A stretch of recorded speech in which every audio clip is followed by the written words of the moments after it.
the United Arab Emirates, Bahrain, and Morocco, as well as Lebanon and Syria. In a phone call between the Israeli and Somaliland leaders, Netanyahu invited Abdullahi for an official visit to Israel. Take a listen. I think this will be a great opportunity for expanding our partnership. We intend to work together with you on economic fields, on agriculture, in the fields of social development, all the things that we hope we can assist you, and we obviously believe in this friendship. And I have to tell you that there's a lot of excitement here in Israel as well. So I want to use this opportunity, sir, to invite you to an official visit to Israel at your convenience. And I hope very much to see you here soon. This is a wonderful day. It's a historic day. And in Somaliland, the celebrations kicked off Friday night with Israeli flags hanging from buildings and balconies, fireworks, and a massive Israeli flag projected on a building in the heart of the nation's capital. The Somaliland president called it an historic moment for his nation and gave credit to Israel for making what he called a very brave decision. I express my wholehearted appreciation to the State of Israel for its brave decision, which reflects both historical continuity and confidence in Somaliland's demonstrated commitment to peace, stability, and responsible governance. And joining me now to discuss is Shiri Fein-Grossman, CEO of the Israel-Africa Relations Institute. Shiri, thanks so much for coming on the show today. Thanks for reminding me, Devo. How are you? I'm good. So this really is a massive step for Israel, recognizing Somaliland as an independent state. Shiri, can you break down for us why this move is so significant? I mean, both for Somaliland, of course, but also for Israel. This is a huge strategic move by Israel from moving away from symbolic diplomacy into strategic realism. The Somaliland territory is in a very crucial juncture on the Horn of Africa, on the Straits of Aden, right near Bab el-Mandab, where unfortunately the Houthis has been making that area a conflict zone and directing ballistic missiles from the Houthis right directed in Israel, and also disrupting maritime freedom of navigation. With stopping ships by Israel or allegedly owned by Israel or Israel's allies like the U.S. and others. So this is a very important development, and it really signals Israel's move or maturity to a regional powerhouse, or at least a middle powerhouse.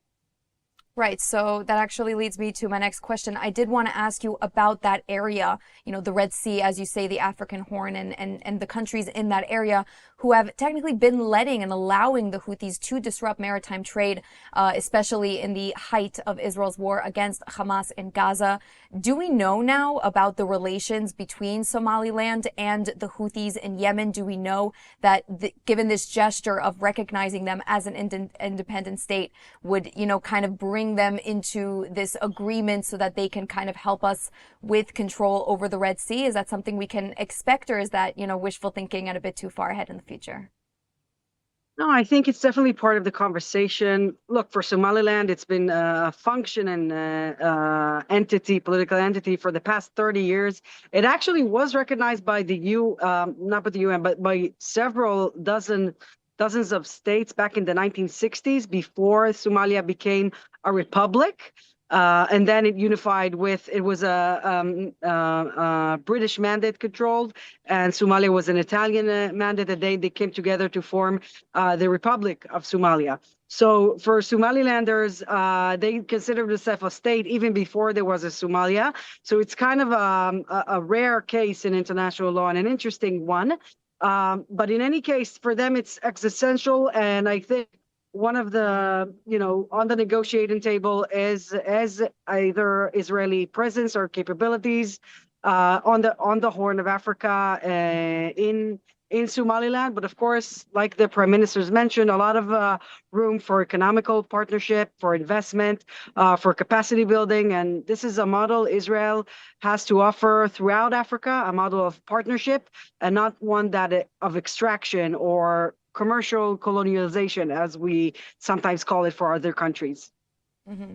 And yeah, I actually do want to touch on other African countries, but before that, I still want to discuss this, announcement, this declaration, because Israel's not just recognizing Somaliland as an independent state; they are the first.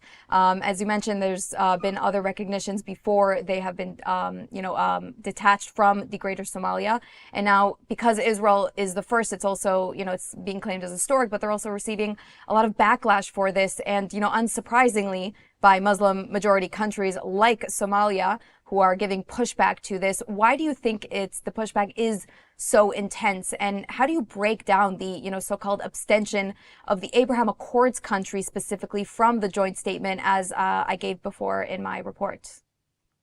Yeah. So there are three things that are really worrisome for majority of or a large part of the Muslim countries and pushed by the minority of some. One is the separatism, that the fact that both in Arab countries like Iraq, like in Syria, they don't want separatists to be recognized, right? The Kurds, the Druze in Syria and Iraq, and of course Turkey. So that kind of precedent is bad for a lot of Muslim countries. There's Libya. There's more I can mention. So that is one thing. The other thing is the regional balance. This is the Somaliland is also greatly supported by the UAE.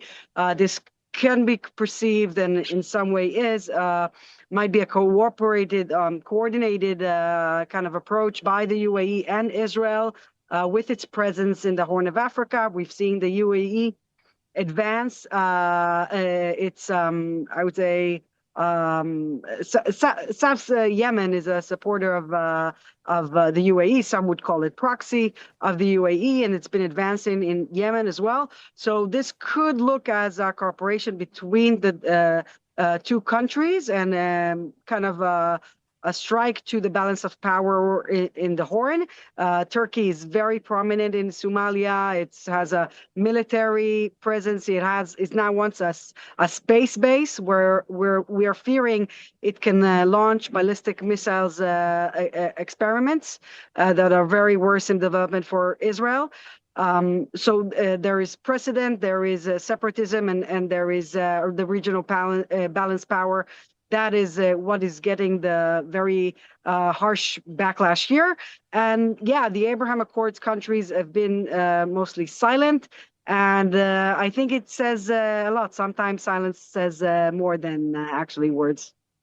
Absolutely. And now, continuing on this whole topic of the Abraham Accords, as we mentioned, Israel already achieved, some relations with Morocco in Northern Africa, which, by the way, is a country with, immense Jewish history and connection. So at this point, why is Africa, specifically Africa, worth Israel's investment when it comes to these alliances? How does it benefit Israel? Well, thank you for this question. This is why we built the Israel-Africa Relations Institute. Africa is the next strategic frontier. It's going to be the largest. It's the second largest continent from a territory point of view, but it's going to be in a decade or so, around 2050, the most populated continent, way more than China and other areas, and that is very important for the Israeli market, both to expand its market and diplomatic outreach. So, and there's of course immense resources, minerals in Africa. And we have a shared history from the 60s and 70s by Ben Gurion and Golda Meir that saw this as a strategic kind of destination for Israel and brought in Mashav and got all this creation, Israel's development agency. So we have history and we have the future, and now we have the present. And I think this is a great development for Israel-Africa relations. And do you expect that other countries could follow, Morocco and Somaliland in the coming years per se? I hope so. I think if we have to signal more likelihood, first we want the United States. There are political figures like Ted Cruz who've been supportive of Somaliland recognition. We have AFRICOM representative visited Somaliland just a short while ago, a few weeks ago. So we hope for United States is first, and we hope the UAE will step up and also recognize. And there's possibility of others like Ethiopia and others. But we'll have to wait and see. I think it's definitely possible. But what's important is what Israeli now will do with Somaliland and its connection with it. And I think there's a lot of potential. And, Shiri, just before I let you go, I have one last question, and it has to do with the Somalian population inside Israel. We have it's quite a small population, mostly concentrated in Tel Aviv and the Tel Aviv area. What does this sort of development mean for that community? Are they supportive of Somaliland? Do they actually come from the greater Somalia who are opposing this decision? I mean, what is that? Yeah, most of Somalis in general, and I'm sure in Israel as well, although I have to say I haven't checked, but a lot of the Somalis are against with supporting of the greater Somalia. But we have also Puntland, which is also the largest and the most populated state. It's a republic. It's a federal state of Somalia that is also signaled that it wants to separate again because of the deteriorating situation in Somalia with Al-Shabaab and just the lack of stability and the governance by the center government in Mogadishu. So, but we have to see what's important now are the actions that we'll take on the ground and less the words. So we'll have to wait and see.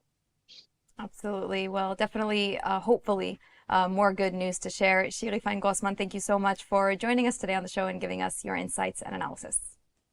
Thank you so much. And Netanyahu is en route to the United States to meet with American President Donald Trump in his estate in Mar-a-Lago. The meeting is set for tomorrow night Israel time, with many topics topping the agenda, such as the future of Gaza, the Lebanon ceasefire, a potential conflict with the Islamic Republic in Iran, and future prospects of the Abraham Accords. The White House is currently pushing to move quickly toward phase 2 of Trump's 20-point plan. This includes, of course, the formation of a Palestinian technocratic government in Gaza, backed by the U.S.-led International Stabilization Force. Now, with Trump stressing that the peace process rests on the outcome of this summit, officials are also adding that what comes out of Mar-a-Lago may determine whether the war moves toward a political endgame or back toward escalation. And joining me now to discuss the upcoming summit in Mar-a-Lago is Dr. Kobi Barda of American History and Geostrategy at HIT Hulon. Dr. Barda, thanks for coming on the show today.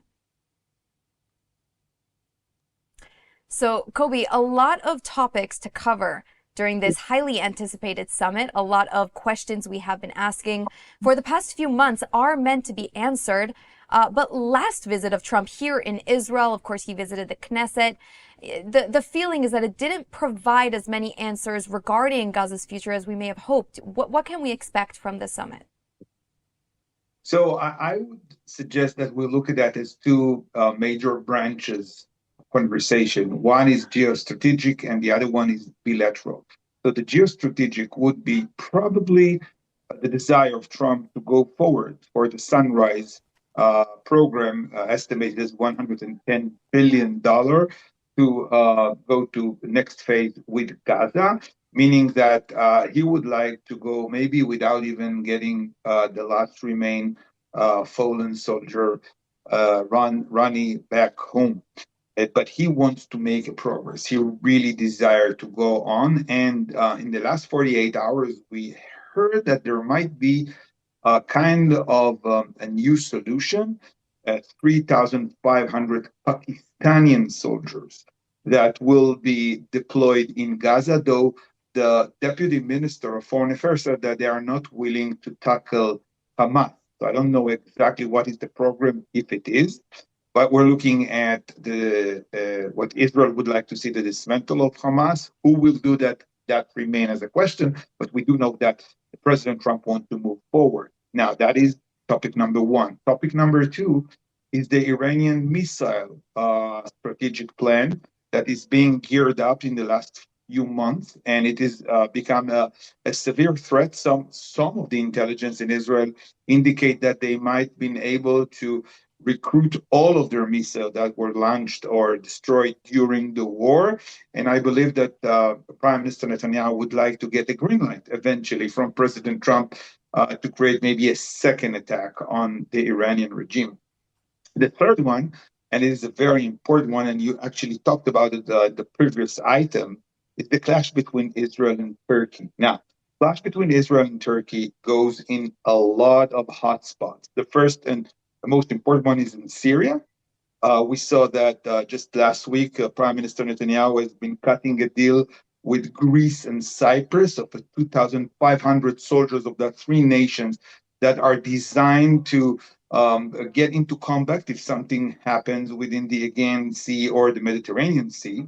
And then in Friday, just before the Sabbath, we learned about that new treaty signed with Somaliland. Now, bear in mind, as you just talked about it, Somalia hosting a Turkish big Navy Marine base there. So the rivalry between Israel and Turkey, that also is part of Gaza, that the Turkish want to have their fighters deployed there, is a major issue that will be one of that three topics. That is, as I said, the geostrategic. Now, if we talk about the bilateral, I believe that Prime Minister Netanyahu will put forward a new suggestion for the Israeli-US relation in respect to the MOU. The MOU is actually the program in which the US is being supporting of Israel with funds starting at 1952. Back in the day, that was $75 million, but today we're looking at $3.8 billion before it added money due to the Iranian war that was topping of $14 billion on top of it, that is ended by the year 2028. Now, bear in mind, when all of them are going back from the Holy Land vacation, from the holidays vacation, sorry, we are starting to gear up towards the primaries. And now Israel is being in a serious situation within the Republican Party, mainly the youngsters that feel that they do not want to support Israel or back them in money anymore. So that the money needs to help them to pay the tuition for school or to buy homes. And that becomes a big issue. So I believe that Netanyahu will be putting forward that as well as something that is part of the deal, that is offering something out of the box thinking of a joint venture rather than just getting supply of money. Mm-hmm. And yeah, and that was actually a great recap of the of all the topics that they have yet to discuss. But I want to just pinpoint on a few of them and discuss some of them with you. Probably the most pressing one and probably the most urgent is, like you say, Turkey. They're connected with all of these little, subplots that Israel is currently dealing with. Turkey finds itself in the midst of all of these stories. And they're currently the only ones offering a solution to Trump's 20-point plan in the International Stabilization Force, because they're the only ones who are willing to go into Gaza and disarm Hamas. Of course, that is a red line that Israel has posed, and rightfully so, if you ask me. But do you think that, considering the urgency that Washington is pushing to push really Trump's plan and phase 2 ahead, do you think that at the conclusion of the summit, Netanyahu will be coming back to Israel and saying, well, we drew some red lines, but actually we had to submit to some of them and actually, agree with Trump and maybe even allow Turkey into the enclave? Do you foresee something like that happening, or not a chance? Well, first of all, there's always a chance. If Donald Trump wants something to happen, it just happened. We saw that in the past, including getting our jets back from their Iran attack the last day of the war. So if that can happen, yes, it can. But I think that if we're looking at the idea of getting the Pakistani forces back into Gaza, that might be a substitute to the Turks. Now, I don't know to tell you which one is better, the Turks or the Pakistani. Mind you, the Pakistani are a nuclear nation, and if God forbid something happened to a Pakistani soldier, that means that we're now rivaling with the super power with the nuclear devices. So I don't know to tell you that, but I believe that eventually we'll have to step forward because the president wants to see before midterms moving into phase 2. Bear in mind that the only credit that he gets starting from the beginning of his presidency is the fact that he's being very precise in promoting peace around the world. Is getting a 43% approval rating. So where back home there's a problem and there's issues, the only thing that works out is vision for peace around the globe. So I think that he will pursue to move to the second phase, even if we're not feeling ready for that. So what will be eventually the end goal? Who will be the one to dismantle? It's sure not going to be the Azerian nor the Italians. So eventually somebody will have to do that. And who is the one to do that? I guess we'll be much more educated in the few days to come. And Trump is definitely, like you say, pushing for peace and aspiring to move forward with all these deals. But another thing that he has actually been pushing for lately is all of these F-35 deals with other countries in the region, technically posing a threat to Israel's qualitative military edge in the region. And, Netanyahu is actually experiencing his own internal issues in the country, with Qatargate. So coming to this summit, approaching this summit, with the United States having its own agenda and its own, things that they're more concerned with tackling. And then Israel, on the other hand, also has their own agenda and things that they're trying to tackle. So at this point, who do you think is pulling more of the strings when it comes to entering the summit? Is it really the United States calling the shots and just briefing Netanyahu, or are these joint decisions being made in Mar-a-Lago? So basically, we have to remember that the F-35 is something that eventually lays in the Congress. Even if the president wants to sell, it still needs to have that permission of approval by Congress. We're talking, for instance, in Turkey, it's not only Israel or the Israeli supported lobby or backing Israel lobby. There's also the Armenian lobby. There's also the Greek lobby. I think that Trump will find it very hard to deliver that if we're talking about Turkey.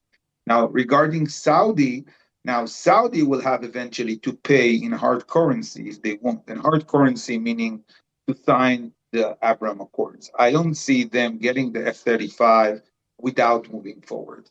So I think eventually the whole thing will be bundled together. And I expect that no longer than September this year, we will see the next phase of Abraham Accords with Saudi Arabia. And if you're asking yourself why I mentioned September, so it's because two very important following months. So in October, it's the Nobel Prize, in which Donald Trump sure that he will be able to get that if he will be cutting the deal that he called a 3,000 years deal between the two sons of Abraham that have been fighting ever since. And he's the only one who's been able to collaborate between those two. And the second is the midterm election.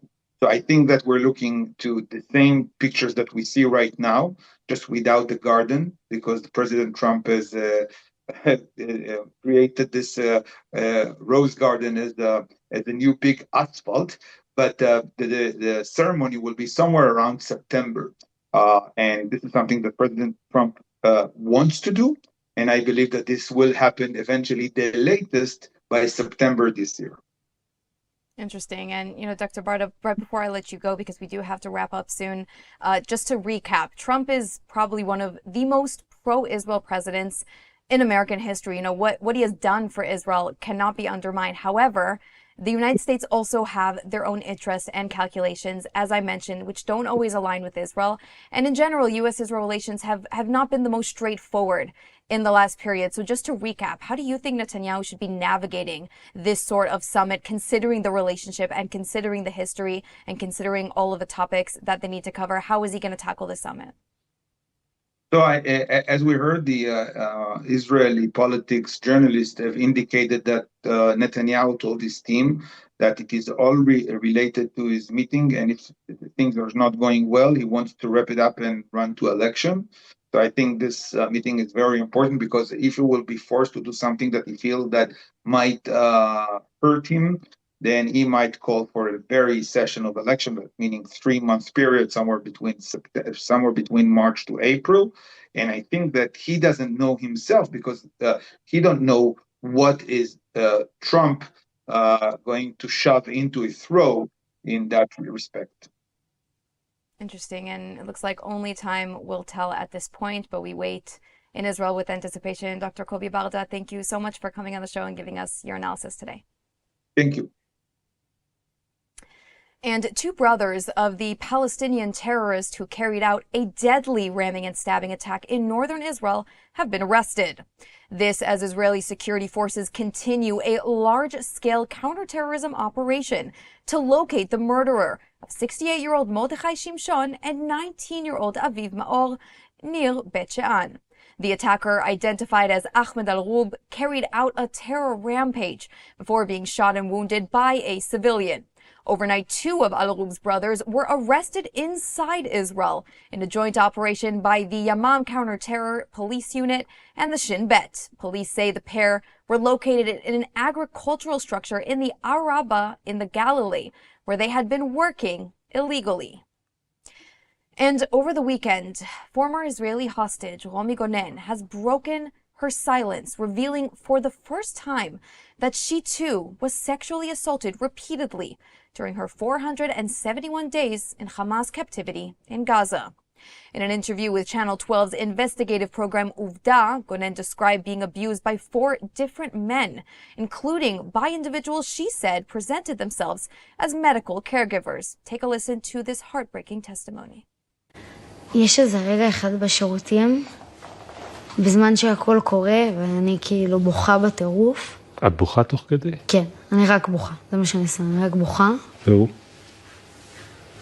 בשיא של החיים שלו.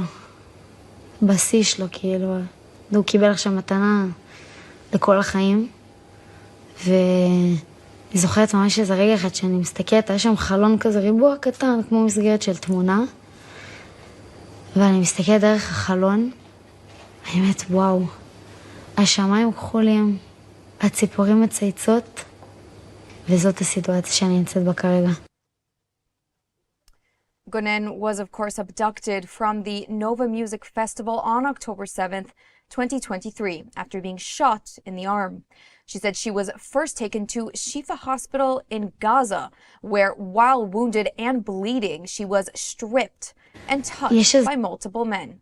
She described feeling paralyzed by fear, saying the experience felt out of body, as if she were watching it happen from above. Days later, while held in a private home, Gonen said a man tasked with treating her injury followed her into the shower and assaulted her there.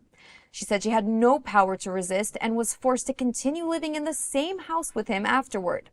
Gonen joins a list of countless men and women recounting sexual assault during their time in captivity, confirming what we already knew from October 7th, that Hamas explicitly used sexual assault as a form of warfare.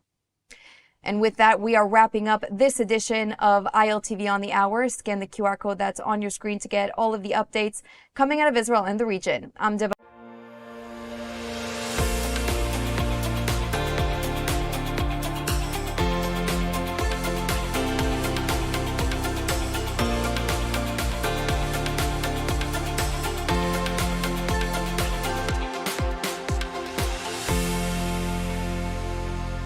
Three million Israelis are dealing with trauma since October 7th. To help Israelis heal, Hadassah is there, with the largest rehabilitation center in Jerusalem, world-renowned medical centers, and youth villages.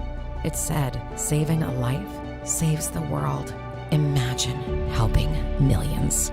This is Hadassah, a life-changing force in Israel and the world. Your dream apartment in the holiest city in the world is just a click away. Am Yisrael Chai, the lifeline for so many chesed operations in Israel, is holding their annual Dream Raffle, where one ticket only can buy you a luxurious apartment in the heart of Jerusalem. Don't win the apartment? No problem! All raffle proceeds from all tickets go directly to one of the incredible organizations that Am Yisrael Chai supports. And for the first time ever, the apartment is fully furnished. Don't miss this incredible opportunity to actively donate to Israel's functionality and, on the way, potentially score big and win the apartment of a lifetime. Scan the QR code now to join. When you buy from Blessed by Israel, you're not just shopping, you're standing with the families of Israel's heartland. Every bottle of delicious olive oil, handcrafted necklace, or jar of honey carries the spirit of Judea and Samaria. These, along with many more products, are the tastes, scents, and stories of the Promised Land, made by people rebuilding our biblical homeland every day. Shop now at blessedbyisrael.com and use ILTV's special code BLESSISRAEL for 10% off on your first order.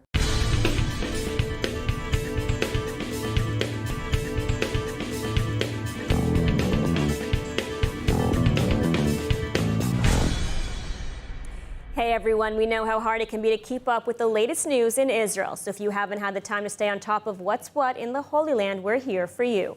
I'm Ladar Gavelazi, and this is ILTV's Weekly Review.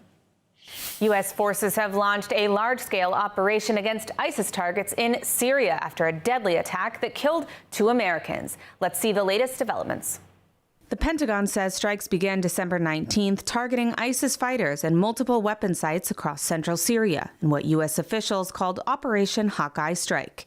U.S. Central Command said American aircraft and artillery fired more than 100 precision munitions, hitting more than 70 ISIS-related targets, including infrastructure, command locations, and weapons storage sites. U.S. officials said the operation involved F-15 fighter jets, A-10 ground attack aircraft, and AH-64 Apache helicopters. A U.S. official also said Jordanian F-16 fighter jets were part of the operation. Jordan also confirmed its Air Force took part in the joint strikes. The operation was launched after a shooting near Palmyra in central Syria on December 13th. U.S. officials said 2 U.S. National Guard soldiers and a U.S. civilian interpreter were killed, and 3 other American troops were wounded during a security meeting. The 2 soldiers were identified as Sergeant Edgar Brian Torres Tovar, 25, of Des Moines, Iowa, and Sergeant William Nathaniel Howard, 29, of Marshalltown, Iowa. The civilian interpreter was identified as Ayad Mansour Sakat of Macomb, Michigan. U.S. and regional officials said the attacker was a member of Syria's internal security forces who was under suspicion for possible ISIS ties. Officials said he opened fire during the meeting and was killed at the scene. Syrian state media reported that the U.S. strikes hit areas in Deir ez-Zor and Raqqa provinces, as well as locations near Palmyra, including what it described as ISIS positions and weapons depots. The United States maintains several thousand troops in Syria as part of ongoing counterterrorism operations against ISIS, which continues to operate cells in the country more than a decade into the civil war. U.S. leaders have said the campaign is not intended to mark a new war, but to disrupt ISIS capabilities and prevent future attacks on American and coalition forces in the region. Iran is holding missile drills across the country as tensions with Israel continue to rise. And in Jerusalem, the message is clear. This may not be just an exercise. More from ILTV's Steve Leibovitz. Across Iran, residents report missile activity. State-linked Iranian media reported missile activity in multiple regions, from Isfahan to Tehran to Mashhad. Iranian military commanders are also issuing warnings, saying they are ready to respond forcefully to any Israeli action and claiming lessons have been learned from the recent June conflict. At the same time, Tehran insists its expanding ballistic missile program is purely for self-defense and deterrence. Iran's foreign ministry rejected any talks to limit missile production, saying its capabilities are not open to negotiation. Behind the scenes, Israel and the United States are on high alert. Western intelligence reports unusual activity by Iran's Revolutionary Guard air units, including drones, missiles, and air defense systems, activity that deviates from routine drills. IDF Chief of Staff Eyal Zamir has warned American commanders that the missile exercises could be used as a cover for a surprise attack. Prime Minister Netanyahu said this. אנחנו יודעים שאיראן מקיימת תרגילים בתקופה האחרונה. אנחנו עוקבים אחרי זה, ואנחנו עושים את ההיערכות הנדרשת. אני רוצה להעביר כאן בצורה ברורה לאיראן. כל פעולה נגד ישראל תענה בתגובה חריפה מאוד. With reports that Iran could eventually produce up to 3,000 missiles a year, Israel is watching closely, preparing for the possibility that what Iran calls deterrence could quickly turn into escalation. An Israeli source said they assess the chance of an Iranian attack is less than 50%, but stressed that no one is prepared to take the risk and assume it's only an exercise. And joining us now with the latest developments on a potential war with the Islamic Republic of Iran is Iranian expert at the INSS, Ben Sabti. Ben, thank you so much for joining us. Hi, good afternoon. Thank you for having me. So the Prime Minister is preparing a plan to strike the Islamic Republic of Iran, and he's set to present this to President Trump during their meeting next week. What will this plan likely include? Yes, I go back a little bit to the basic and remind us that it seems, as I said in these last few months, and I'm happy that the U.S. Ambassador Huckabee repeated it today, that the Iranian regime didn't understand the message of the war because it was stopped suddenly and it was not completed. We didn't fulfill our missions as we wanted, so they understand that they can come back and maybe hit Israel or maybe escalate things as they want. So Israel is getting prepared and making plans for a potential attack, or if Israel has to attack Iran. And Israel brings a lot of information to the meeting with President Trump. Israel is following the rebuilding the capabilities of the Iranians about the missile program. And let's pay attention also that they didn't repair their air defense systems. This is a very important thing, that because of that, it brings the chances of the war to a less place. If they don't have air defense systems, they cannot attack us. It's not just attacking, they have to defend themselves. So our plan, I assess that it will be about attacking and hitting the missile bases, the ones they repaired, they rebuilt again, and they want to use them, as we saw today in their exercise, to show and to attack or hit Israel with these missiles. This is the main mission of Israel today. And I want to get to the rationale behind the Ayatollahs in a minute, but before that, I want to ask, U.S. President Trump has made very clear he wants to be a peacemaker. He forced Israel in a way to stop the war. He turned the planes around and forced Israel to stop this war. How likely is he to respond positively to Netanyahu's request to strike Iran? And can Israel go at this alone, not necessarily in terms of military power, as you said, Israel has the capabilities, but on the diplomatic front? I mean, can they afford to defy the United States if President Trump refuses to give a green light? First of all, I think that President Trump understands that Iran regime, and not the Iranian people, of course, Iran regime is the threat for his peace program. They are the center of exporting the terror. They are still funding Hezbollah and even trying to fund Hamas. And it's a very difficult thing today, but they want to do it through Turkey or UAE, and sometimes they even succeed with that, bring that money to these terror organizations. So President Trump understands these things. The other plan he can bring to Prime Minister of Israel can be a lot of pressure of sanctions, maybe to bring China not to buy the Iranian oil and bring Iran regime to that place of kind of just survival and not wishing to export more the terror or the missile program. This is one thing in the diplomatic side that President Trump can do. Otherwise, I think there is no choice because of what I've said before, because the Iranian regime didn't understand the message of the war. I think that we don't have a choice instead of another attack against the Iran regime. And so you mentioned, the Ayatollahs, they're rushing to rebuild their ballistic missile capabilities despite the major setbacks that Israel and the U.S.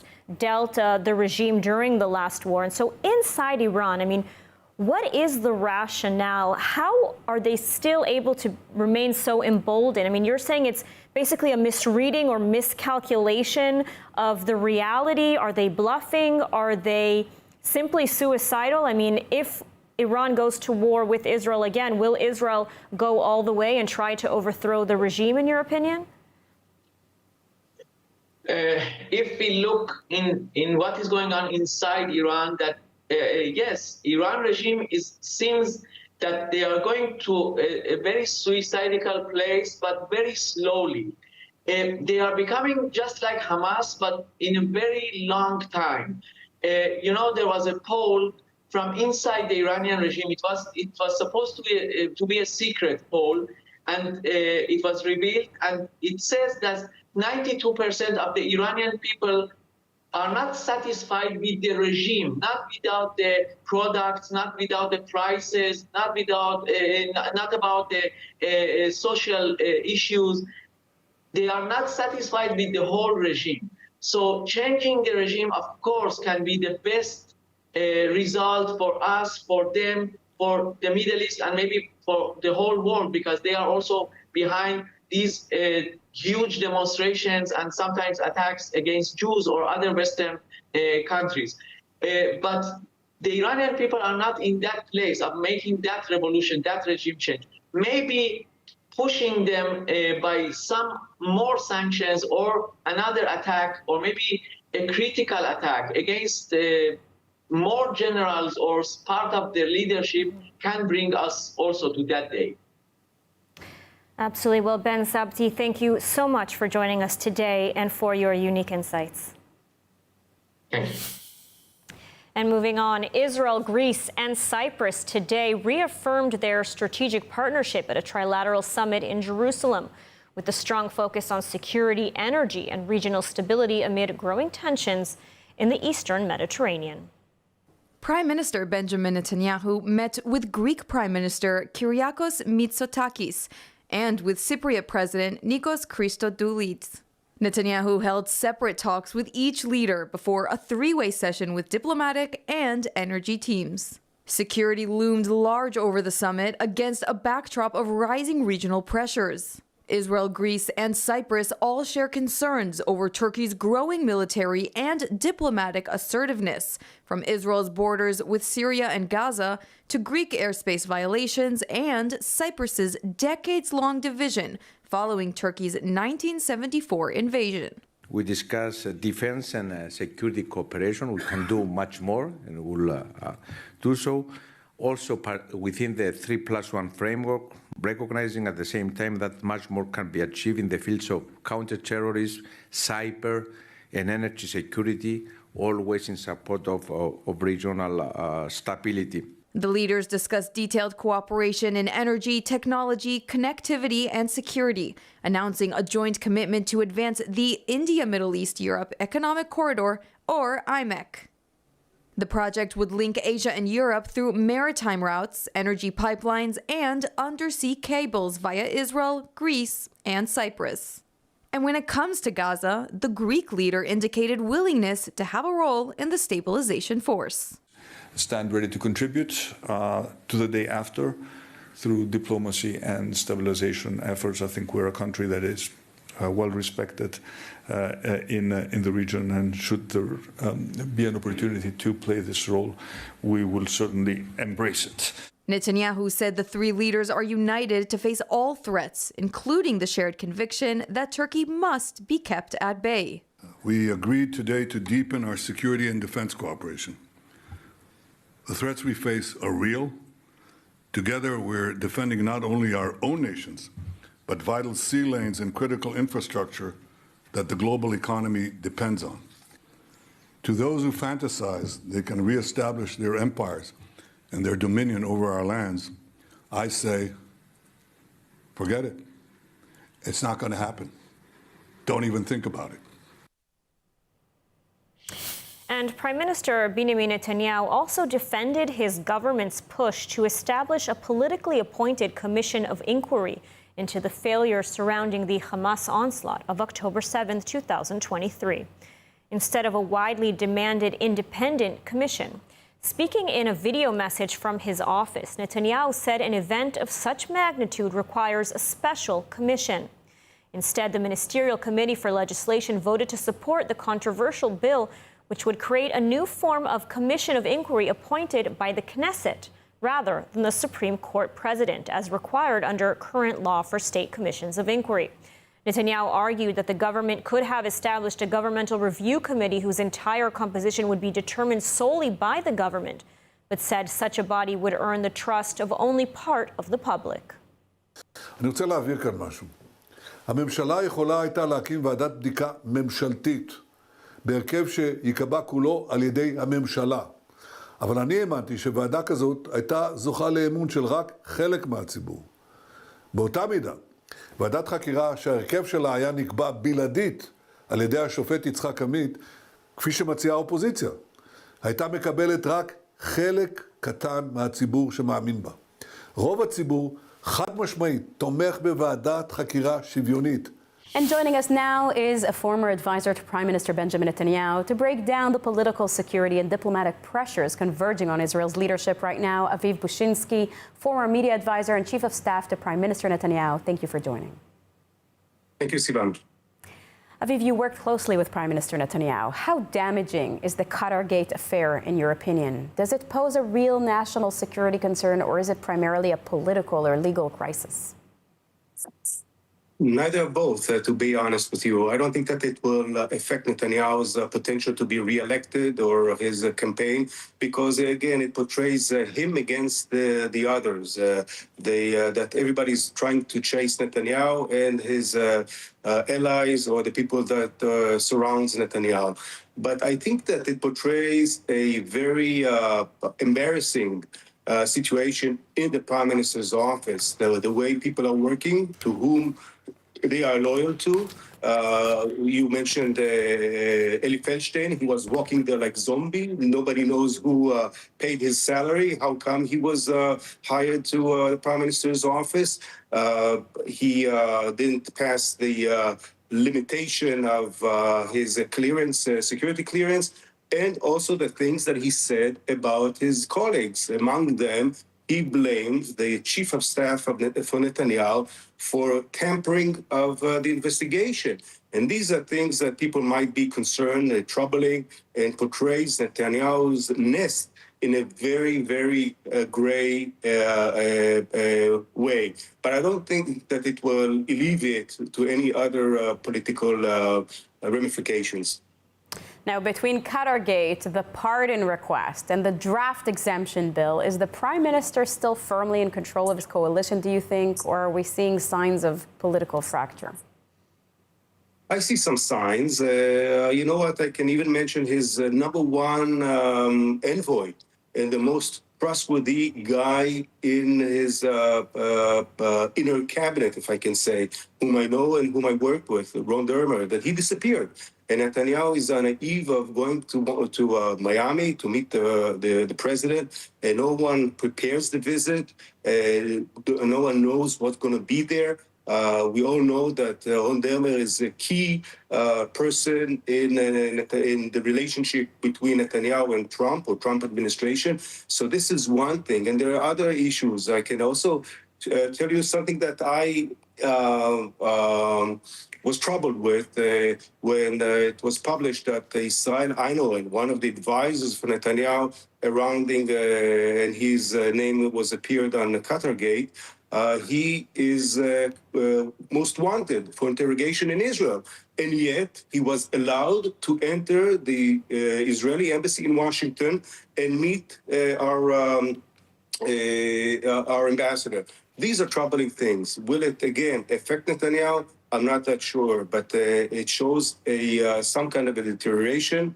And I think that we should listen carefully to what was published today, even in Ynet, that Netanyahu thinks that it's high time to go for elections because too many things, too many events are pressuring Netanyahu, from the National Inquiry Committee to the draft law and to what's going on in Netanyahu's, within Netanyahu's advisors. Yes, so it will affect, but I don't think that the Qatar gate is something that will be the brick that will cause the wall to collapse. Aviv Bushinsky, thank you very much. Thank you. Israeli Defense Minister Israel Katz sparked political controversy after saying Israel would never leave Gaza and would resume settlements in the enclave's north, only to walk back his comments hours later.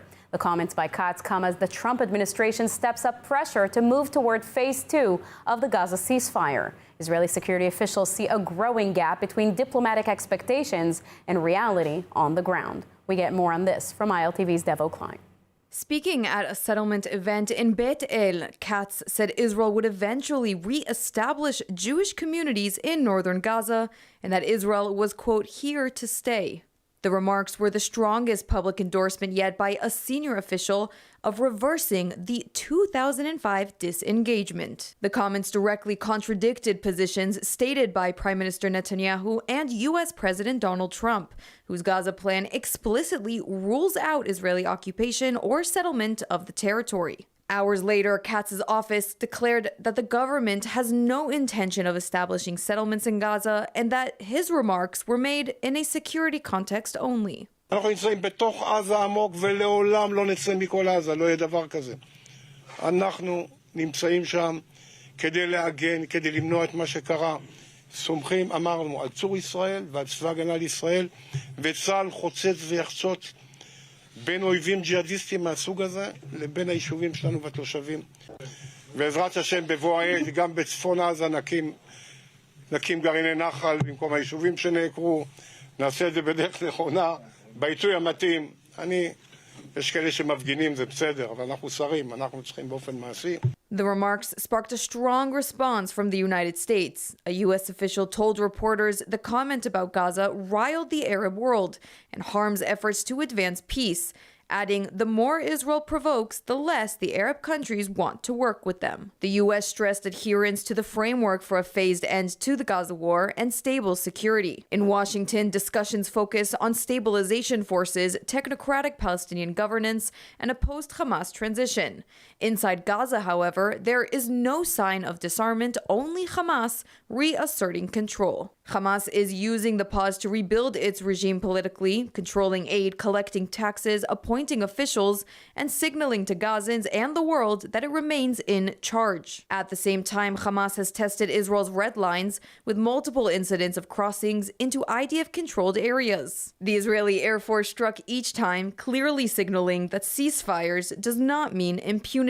Israeli officials stressed the IDF retains the right to strike any military rehabilitation, and they are preparing for all scenarios, from truce collapse to establishing an alternative security and a civil framework. Progress remains stalled as Hamas refuses to disarm, and no international force will enter under these conditions. For more of the latest updates from Israel, make sure to subscribe to our newsletter at iltv.tv or download the ILTV Plus app. That's it for ILTV's weekly review. See you next week.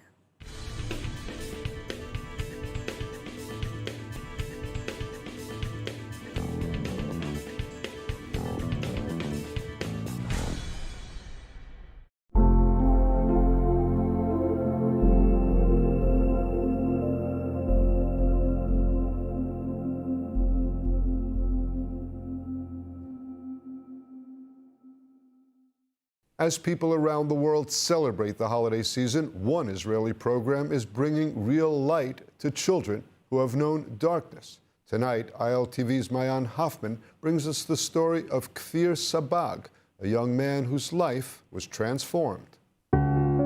The holiday season is about light breaking through darkness, about hope when things feel uncertain. For World Emuna's Neve Michael Children's Village, that message is lived every single day. Kfir Sabag was just 10 years old when his life changed forever. I remember it like it was yesterday. It was 21 years ago in 2004. I am 10 years old and my little brother was 7. It was a difficult moment. After losing their mother and father, Kfir and his younger brother were sent to Neve Michael, an Emunah children's home created to give vulnerable children stability, safety, and a future. For Kfir, it became something even more personal. I very love this place. It's my home, it's my family. Neve Michael is part of World Emunah's broader mission, building Israeli society by supporting children who come from broken or unstable homes and giving them the tools to succeed. For Kfir, the impact was life-changing. I feel loved. These people in this place is my mother and my father, and the Bnot Sherutis was my big sisters. With the support of Neve Michael, Kfir became the first in his family to graduate from university. He went on to earn a master's degree with honors, serve as an outstanding combat soldier, and build a family of his own. But his story does not end there. Today, Kfir has returned to Neve Michael, not as a child in need, but as a leader and mentor for the next generation. Every morning I up in my bed and I happy. I talk with the children, I talk with the people in this place, and I say thank you to God. He now serves as Neve Michael's children's group coordinator, helping children who are walking the same path that he once did.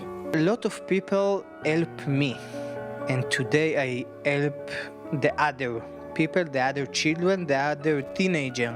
For World Emunah, this is what success looks like. Children who grow up, build strong lives, and make sure the next generation never needs the same help that they once did. This holiday, as candles are lit across Israel and around the world, Neve Michael is proof that light does not just flicker, it multiplies. Because when you change one child's life, you help build the future of Israel itself.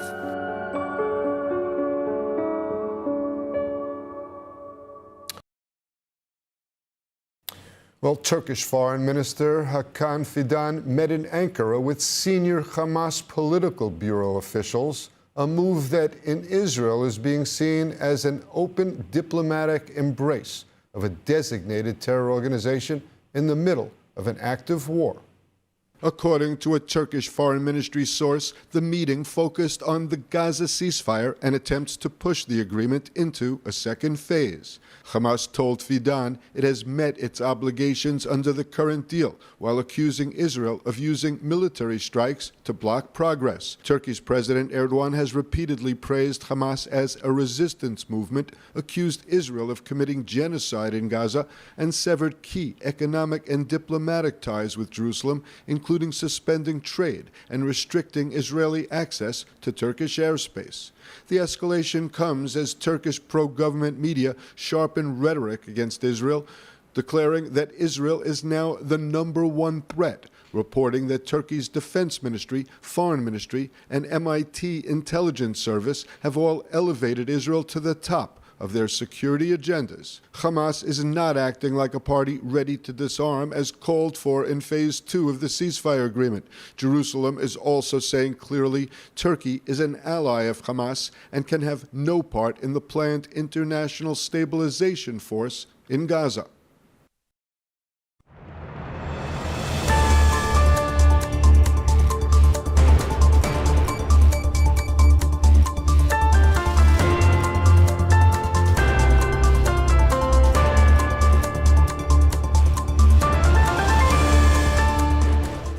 Back to ILTV on the hour. We are live from Israel, bringing you the biggest headlines of the region. I'm Devo Klein, and here is your roundup of all of the latest developments that are coming out of Israel. Israel has become the first nation to recognize Somaliland as an independent state. Prime Minister Netanyahu and Foreign Minister Gideon Sa'ar signed the declaration on Friday, with Somaliland President Abdirahman Mohammed Abdullah signing for his country. More than 3 decades after Somaliland broke away from larger Somalia, this historic move was celebrated in the African nation, but also caused major diplomatic backlash elsewhere. The Somali government condemned Israel's announcement as an, quote, unlawful step and a deliberate attack on its sovereignty, insisting Somaliland remains part of Somalia. Additionally, 21 Muslim-majority countries have issued a joint statement condemning Israel's decision. Notably absent from the statement, though, are the 3 Arab countries that normalized ties with Israel under the 2020 Abraham Accords, the United Arab Emirates, Bahrain, and Morocco, as well as Lebanon and Syria. Now, in a phone call between Israel and Somaliland leaders, Netanyahu invited Abdullahi for an official visit to Israel. Take a listen. I think this will be a great opportunity for expanding our partnership. We intend to work together with you on economic fields, on agriculture, in the fields of social development, all the things that we hope we can assist you, and we obviously believe in this friendship. And I have to tell you that there's a lot of excitement here in Israel as well. So I want to use this opportunity, sir, to invite you to an official visit to Israel at your convenience. And I hope very much to see you here soon. This is a wonderful day. It's a historic day. In Somaliland, the celebrations kicked off Friday night with Israeli flags hanging from buildings and balconies, fireworks, and a massive Israeli flag projected on a building in the heart of the nation's capital. The Somaliland president called it an historic moment for his nation and gave credit to Israel for making what he called a brave decision. I express my wholehearted appreciation to the State of Israel for its brave decision, which reflects both historical continuity and confidence in Somaliland's demonstrated commitment to peace, stability, and responsible governance.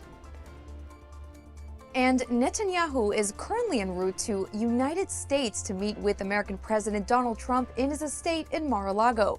The meeting is set for tomorrow night Israel time, with many topics topping the agenda, such as the future of Gaza, the Lebanon ceasefire, a potential conflict with the Islamic Republic in Iran, and future prospects of the Abraham Accords. The White House is pushing to move quickly toward phase 2 of Trump's 20-point plan, including the formation of a Palestinian technocratic government in Gaza, backed by a U.S.-led international stabilization force.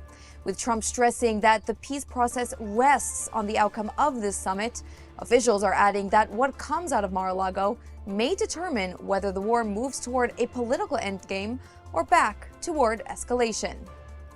And 2 brothers of the Palestinian terrorists who carried out a deadly ramming and stabbing attack in northern Israel have been arrested. This as Israeli security forces continue a large-scale counterterrorism operation to locate the murderer of 68-year-old Mordechai Shimshon and 19-year-old Aviv Maor, the victims of the terror attack near Bet She'an. The attacker, identified as Ahmed al-Rab, carried out a terror rampage before being shot and wounded by a civilian. Overnight, 2 of al-Rub's brothers were arrested inside Israel in a joint operation by the Imam Counterterrorism Police Unit and the Shin Bet.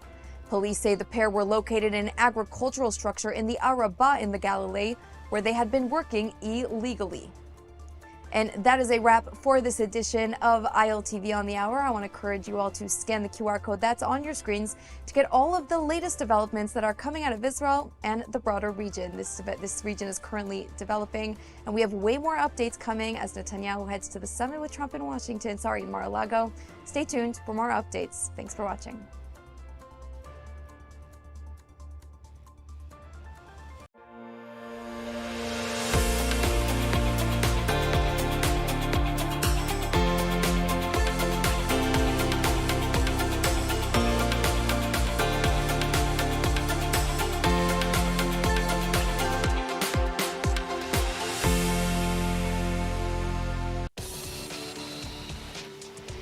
Welcome to ILTV's Israel Daily. I'm Steve Liebowitz, and coming up in today's newscast, the bill to create politically appointed October 7th probe passes its first Knesset reading.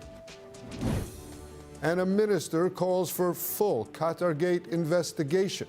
The opposition demands a Shin Bet probe. And Prime Minister Netanyahu sends a Christmas message to Israel's Christian friends worldwide.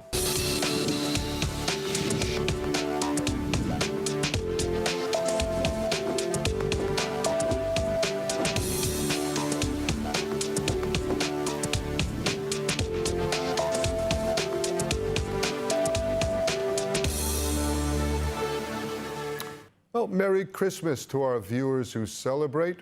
In a highly contentious session, the Knesset approved a preliminary reading for a bill to establish a politically appointed probe into the October 7, 2023 failures, rather than a state commission of inquiry. This sparked heated protests from opposition lawmakers and bereaved families. More from ILTV's Devo Klein. The bill proposed by Likud's Ariel Kalner would allow coalition and opposition members to appoint a 6-member committee with 4 supervisory members representing families, while giving the coalition effective control if no agreement is reached. 53 בעד, 48 נגד, נמנע אחד. אני קובע כי הצעת חוק ועדת חקירה ממלכתית לאומית לאירועי טבח שמיני עצרת התשפ"ד, טבח 7 באוקטובר 2023, התשפ"ו 2023, אושרה בקריאה הטרומית. Opposition leader Yair Lapid condemned the measure as a shameful farce, accusing Prime Minister Netanyahu of evading responsibility for warning signs and alleged Qatar funds that reached Hamas. אתם לא החוקרים. אתם לא החוקרים באסון ה-7 באוקטובר. אתם הנחקרים. זה קרה במשמרת שלכם והוא לא יחמוק מזה. האופוזיציה לא תשתף פעולה עם הפרסה המבישה הזו. Earlier, Netanyahu explained the rationale. רוב הציבור חד משמעית תומך בוועדת חקירה שוויונית, ויש לכך סיבה טובה. אירוע חסר תקדים כמו ה-7 באוקטובר מחייב ועדת חקירה מיוחדת, ועדה לאומית רחבה, שתהיה מקובלת על רוב העם. וזאת תהיה ועדת חקירה שוויונית. לשום צד לא יהיה שום יתרון במינוי חברי הוועדה. Bereaved families protested in the gallery, demanding answers on security failures, and warned that the proposed inquiry amounts to a whitewash, a disrespect to the fallen, and a danger to Israeli democracy. This kind of committee that they want to make is a political version of the committee. It's just a cover-up committee, nothing that's going to give us any answers or teach us any lessons from that catastrophe that we've experienced on October 7th. The bill now moves to the Constitution, Law, and Justice Committee for preparation for the next readings. Opposition will continue to push. Well, developments in the so-called Qatar Gate scandal continue to dominate the Israeli news cycle. Amichai Shikli became the first minister to call for a full investigation into the Qatar Gate affair, involving alleged ties between Prime Minister Netanyahu's office staffers and the Qatari government. Shikli described the revelations as shocking and said the matter needed to be fully examined.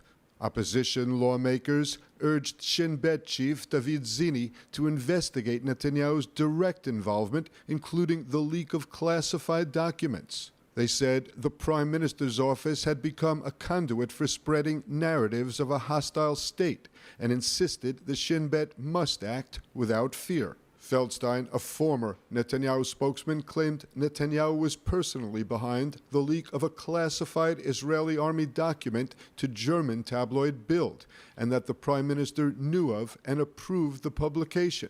He said Netanyahu expressed satisfaction after the leak, thanking him and calling it very important. The calls for a full inquiry come as Qatargate continues to dominate Israeli political debate, with questions about accountability and potential misuse of power remaining at the forefront.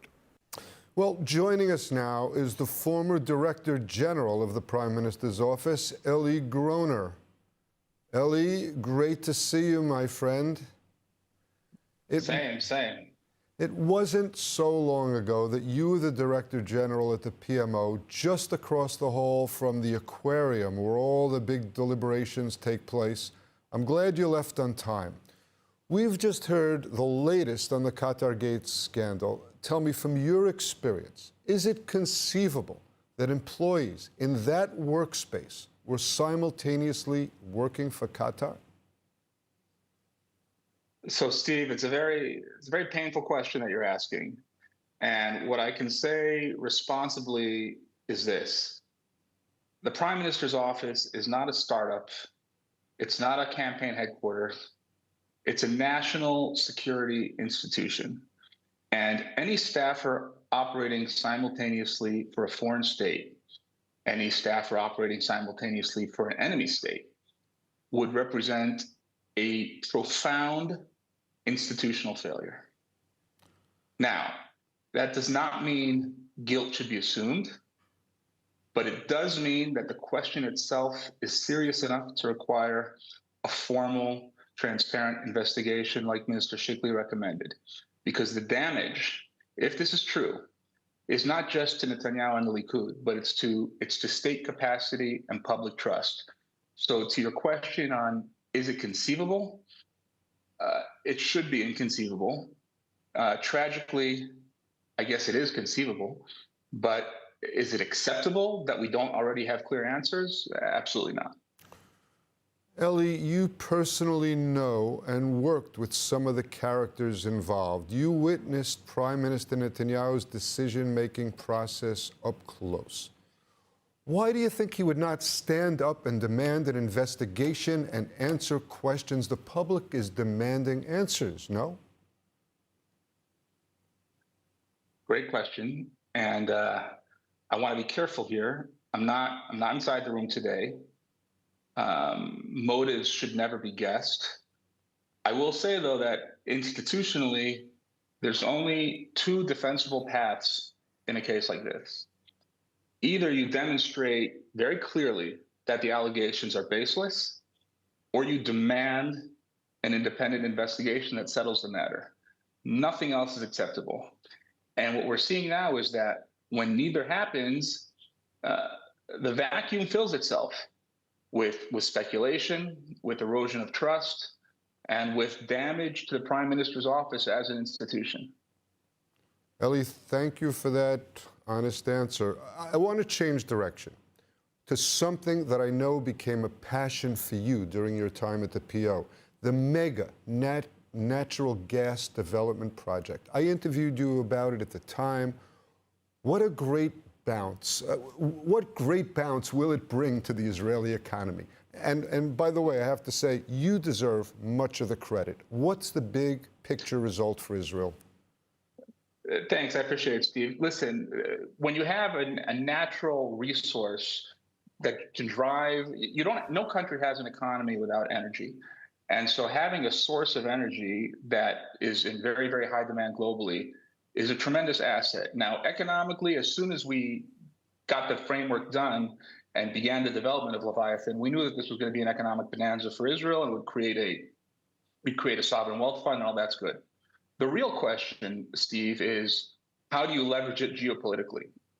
Because the natural gas asset is one of the development of that asset is one of the only things that you could do that simultaneously hits economic, it hits diplomacy, and it hits security.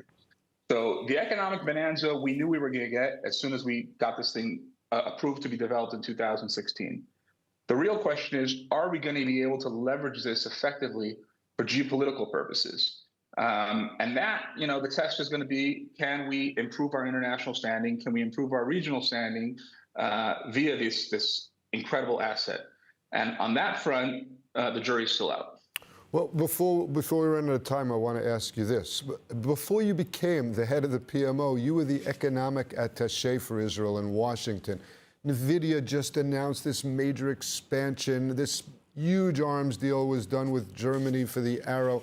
Despite all of the negativity and boycotts of Israel and so on since the start of the war, do you expect the Israeli economy will fully bounce back?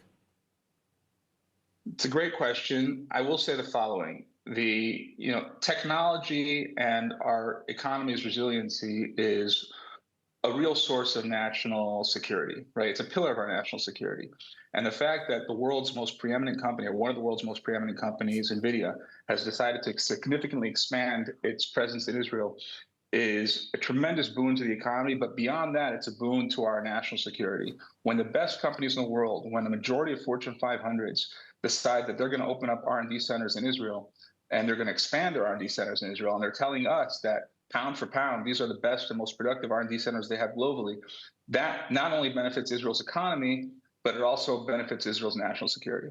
Eli, I deeply appreciate your having taken the time to be with us, and I hope we'll have you back soon.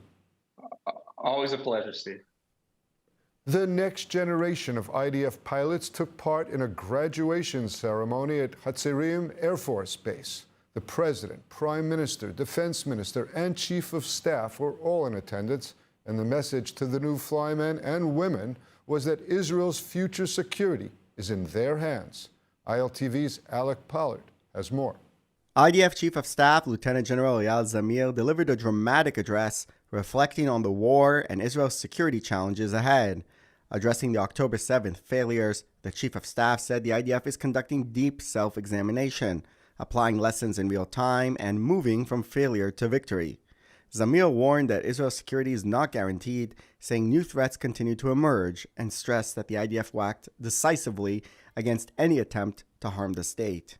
He spoke emotionally about the night of June 12-13th when he presented the final plan for a strike on Iran to the cabinet, describing it as a historic and high-stakes moment. He said Israeli pilots and intelligence teams operated with precision and calm under pressure, calling the Air Force Israel's strategic long-range arm at its best. He concluded by telling the newly winged pilots that from this moment on, the responsibility for removing existential threats to Israel now rests on their shoulders. המשימה המבצעית הבאה, ועימה האחריות הגדולה להסרת איומים קיומיים על ישראל ולהבטחת קיומה של המדינה היהודית, כבר יהיו שלכם. Prime Minister Netanyahu told the new pilots that what the Air Force accomplished in the war in Iran was unprecedented. Netanyahu also revealed that Israel will invest 350 billion shekels, amounting to $110 billion, in developing a domestic arms industry to reduce reliance on other countries. אנחנו נמשיך להצטייד ברכש חיוני, ובמקביל נחמש את עצמנו בצורה עצמאית. אני לא יודע אם יש דבר כזה מדינה שהיא כולה עצמאית, אבל אנחנו נשאף לכך שהחימושים שלנו ייוצרו ככל הניתן במדינת ישראל. לפני כמה שבועות אני אישרתי, יחד עם שר הביטחון ושר האוצר והצוותים שנמצאים כאן, סך של 350 מיליארד שקל בעשור הקרוב, לבנות תעשיית חימוש עצמאית למדינת ישראל. אנחנו רוצים לצמצם את התלות שלנו בכל גורם, גם בידידים. מיטב המוחות בתעשיות הביטחוניות שוקדים על פיתוח אמצעי לחימה שיבטיחו את היתרון של ישראל בשדה הקרב העתידי. Israel's defense and arms industry is one of the country's largest and most strategic sectors, generating tens of billions of dollars a year and serving as a key engine of the national economy.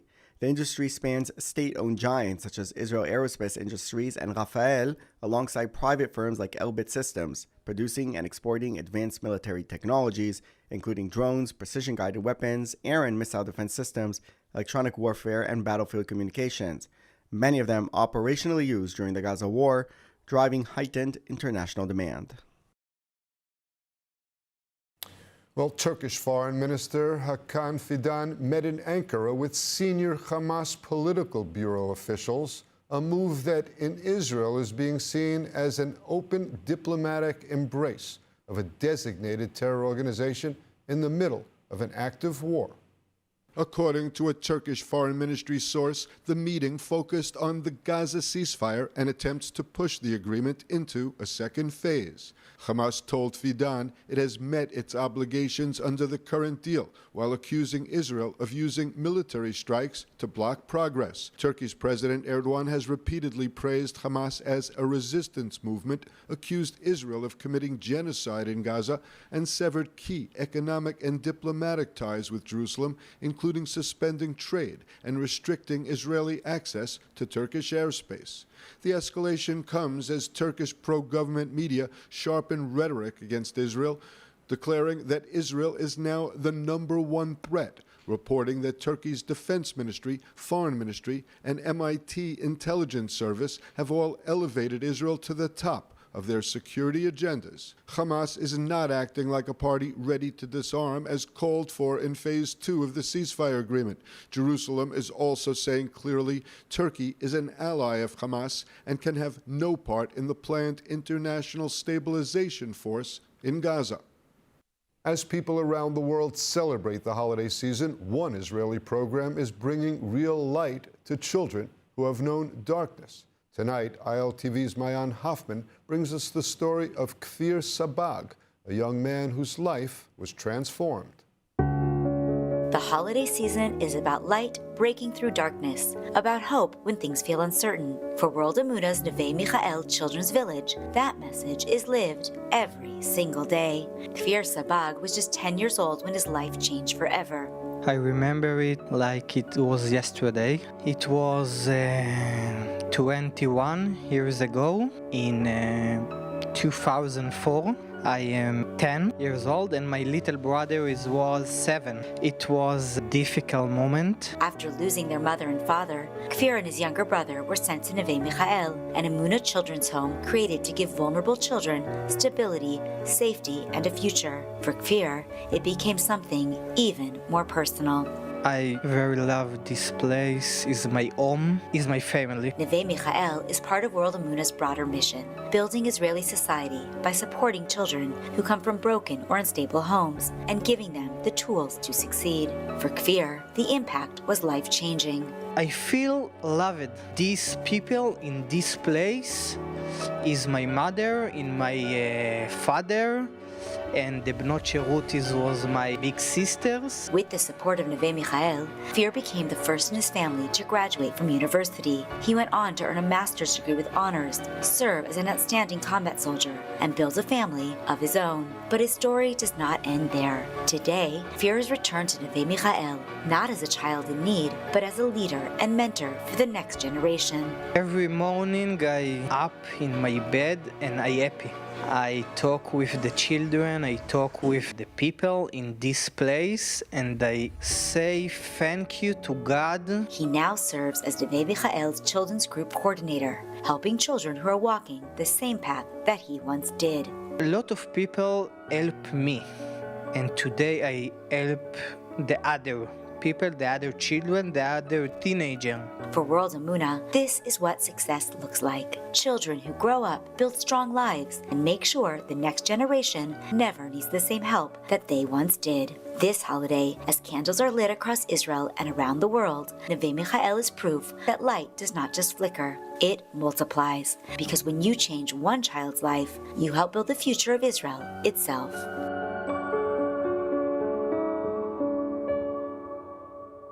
Prime Minister Netanyahu delivered a Christmas message from Jerusalem last night.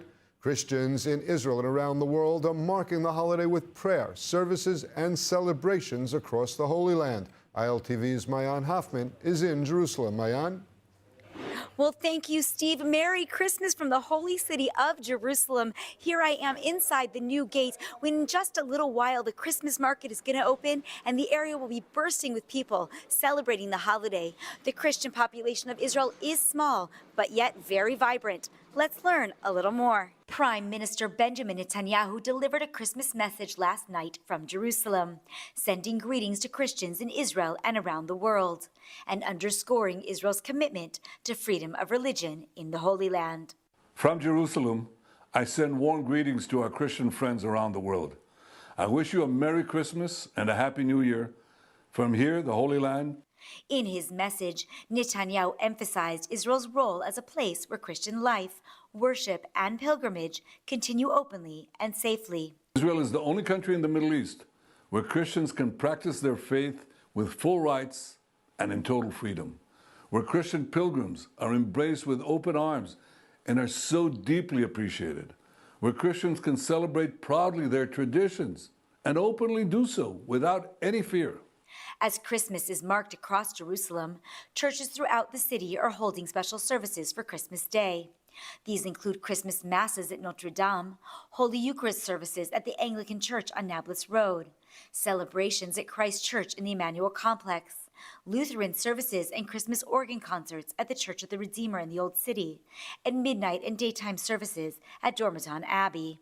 Alongside the prayers and liturgies, Christmas markets and seasonal events are adding a festive atmosphere to the city. While major ceremonies are traditionally held in Bethlehem, Jerusalem remains a central hub for Christian worship during the holiday, drawing local believers and pilgrims alike. While Israel's Christian population is growing, The Christian population in countless areas across the region has been dwindling due to systematic discrimination and oppression. According to the Central Bureau of Statistics, about 184,000 Christians live in Israel today, making up nearly 2% of the population, with steady growth over the past year. Many live in Jerusalem, Nazareth, and Haifa. As churches ring in Christmas across the Holy City, the message from Jerusalem this year is one of celebration, continuity, and religious freedom in the land where Christianity was born. Well, the Latin Patriarch of Jerusalem traveled to Bethlehem carrying a message of light after 2 years of darkness. ILTV's Devil Klein has more. En route to Bethlehem for Christmas, the Latin Patriarch of Jerusalem, Cardinal Pier Battista Pizzaballa, said this year we want a Christmas full of light. Merry Christmas to all of you. This year we want a Christmas full of light because this is what we need. After 2 years of darkness, we need light. We know the problems are still on the ground, but we need to turn the page and look forward and to open horizon for our future. Police officers, worshippers, and marching bands filled the square in preparation for the festive day and the arrival of the Patriarch to the Church of the Nativity. The city, revered by Christians as a birthplace of Jesus, had refrained from public Christmas celebrations over the past 2 years as war raged on in Gaza. But as a precious ceasefire in Gaza is still in effect, its second month, the city is holding a festive celebration marking the day with marching bands and decorations and the return of worshippers from around the world to mark this year's Christmas from the Holy City. With the large concrete separation barrier right behind him, Pizzaballa delivered an additional message of hope on his way to the Church of the Nativity. We are living difficult times. The problems are all again on the ground, but I felt also visiting Gaza, visiting our communities, desire of life. Desire to go back to life and to rebuild the life from the scratch. And this is the hope for the future. Your dream apartment in the holiest city in the world is just a click away. Am Yisrael Chai, the lifeline for so many chesed operations in Israel, is holding their annual Dream Raffle, where one ticket only can buy you a luxurious apartment in the heart of Jerusalem. Don't win the apartment? No problem! All raffle proceeds from all tickets go directly to one of the incredible organizations that Am Yisrael Chai supports. And for the first time ever, the apartment is fully furnished. Don't miss this incredible opportunity to actively donate to Israel's functionality and, on the way, potentially score big and win the apartment of a lifetime. Scan the QR code now to join. Well, let's take a look at the weather forecast. Clear skies are expected around the country tonight with lows of about 10 degrees Celsius or 50 degrees Fahrenheit. Tomorrow we get partly cloudy skies and highs of 7 degrees Celsius or 63 degrees Fahrenheit. Just ahead of the weekend when we should be getting some rain. Well, that's a wrap for today's news. For the latest updates from Israel on all of your devices, be sure to follow our ILTV channels and keep up with us on local media. That's at ILTV Israel on all platforms. Stay informed with the latest news straight from the heart of Israel. I'm Steve Leibowitz. Be well, and thanks so much for watching.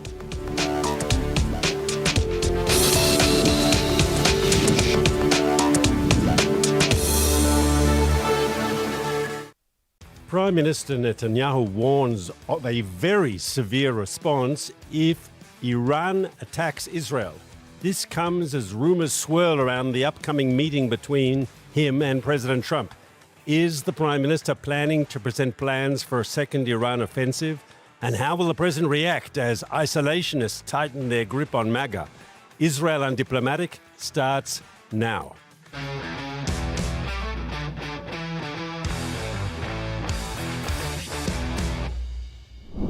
Shalom and welcome to another episode of Israel Undiplomatic. I'm Mark Regev, the host in Jerusalem, and my co-host Ruthie Bloom is in New York City, where she's been there for her father's funeral and Shiva. Ruthie, I hope you're doing well.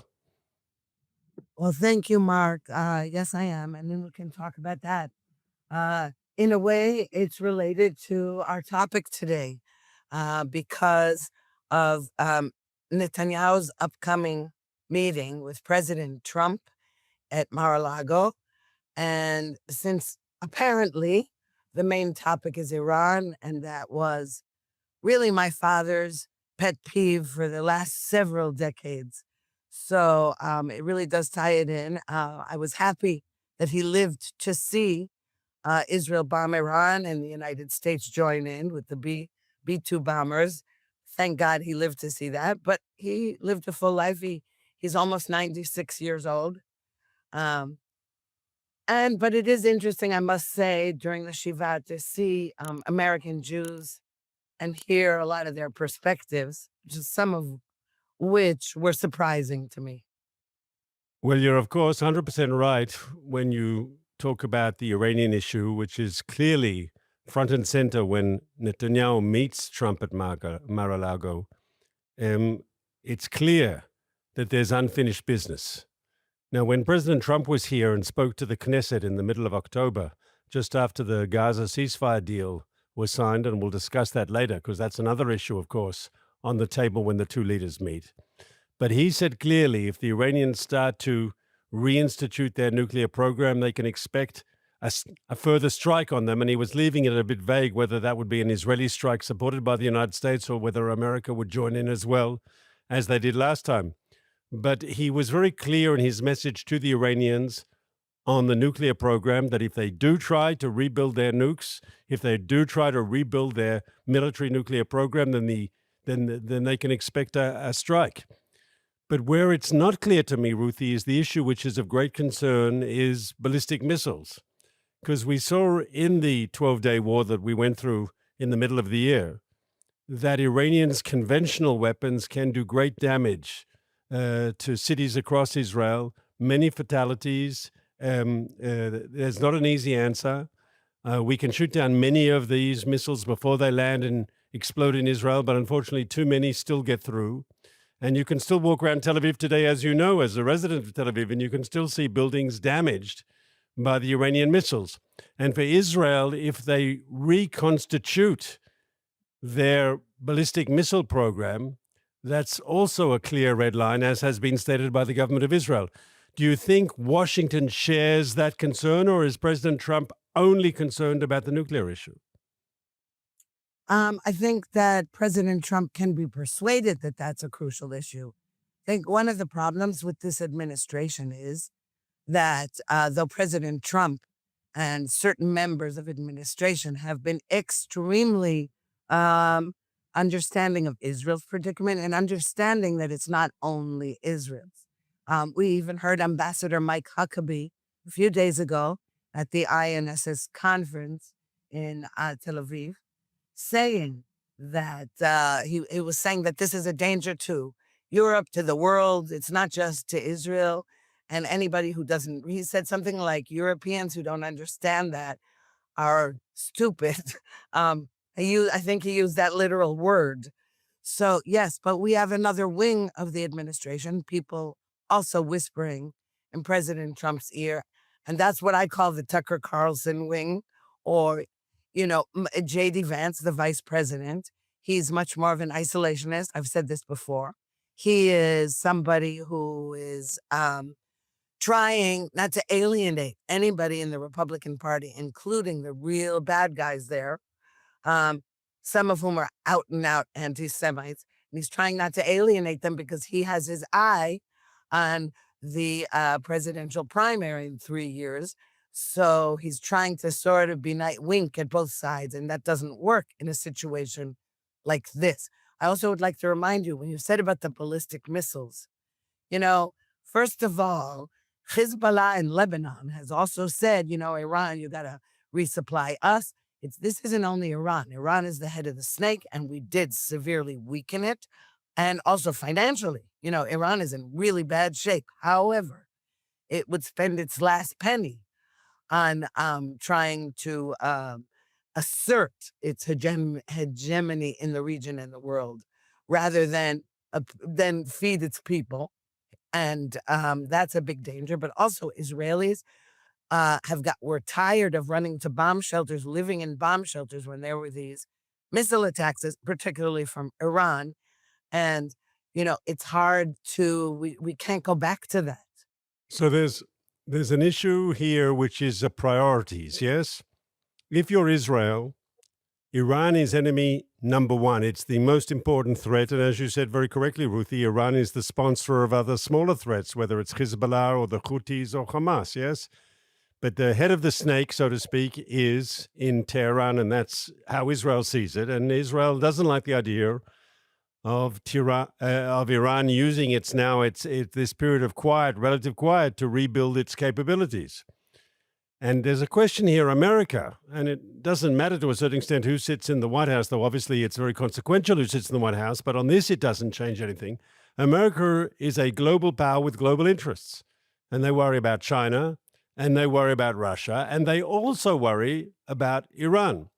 And the extent that Iran's ballistic missile program, when it's taken away from the nuclear program, just with conventional explosives, which we saw the damage they did in Tel Aviv and in other cities across Israel and the fatalities they took, is Israel going to sit down idly and allow them to rebuild their non-nuclear military capabilities? And Israel has been clear, we won't. But once again, I'm still not convinced, or I'm not sure that the Americans are on the same page when it comes to the conventional threat from Iran. It's clear. Once again, the president was unequivocal when he talked about the nuclear threat. But I'm just not sure. And this is one of the issues, among others, that I think has to be discussed between the two leaders at Mar-a-Lago. Oh, absolutely. But this is also one of the jobs that ambassadors do.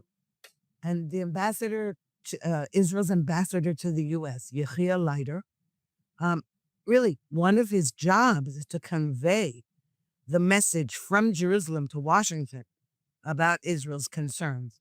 And because he's so articulate and he really does know how to present Israel's position, if anybody can impress upon, it's not just Trump specifically, it's not only the president, it's Congress, it's the people around the president. I think that he's a really good person to do it.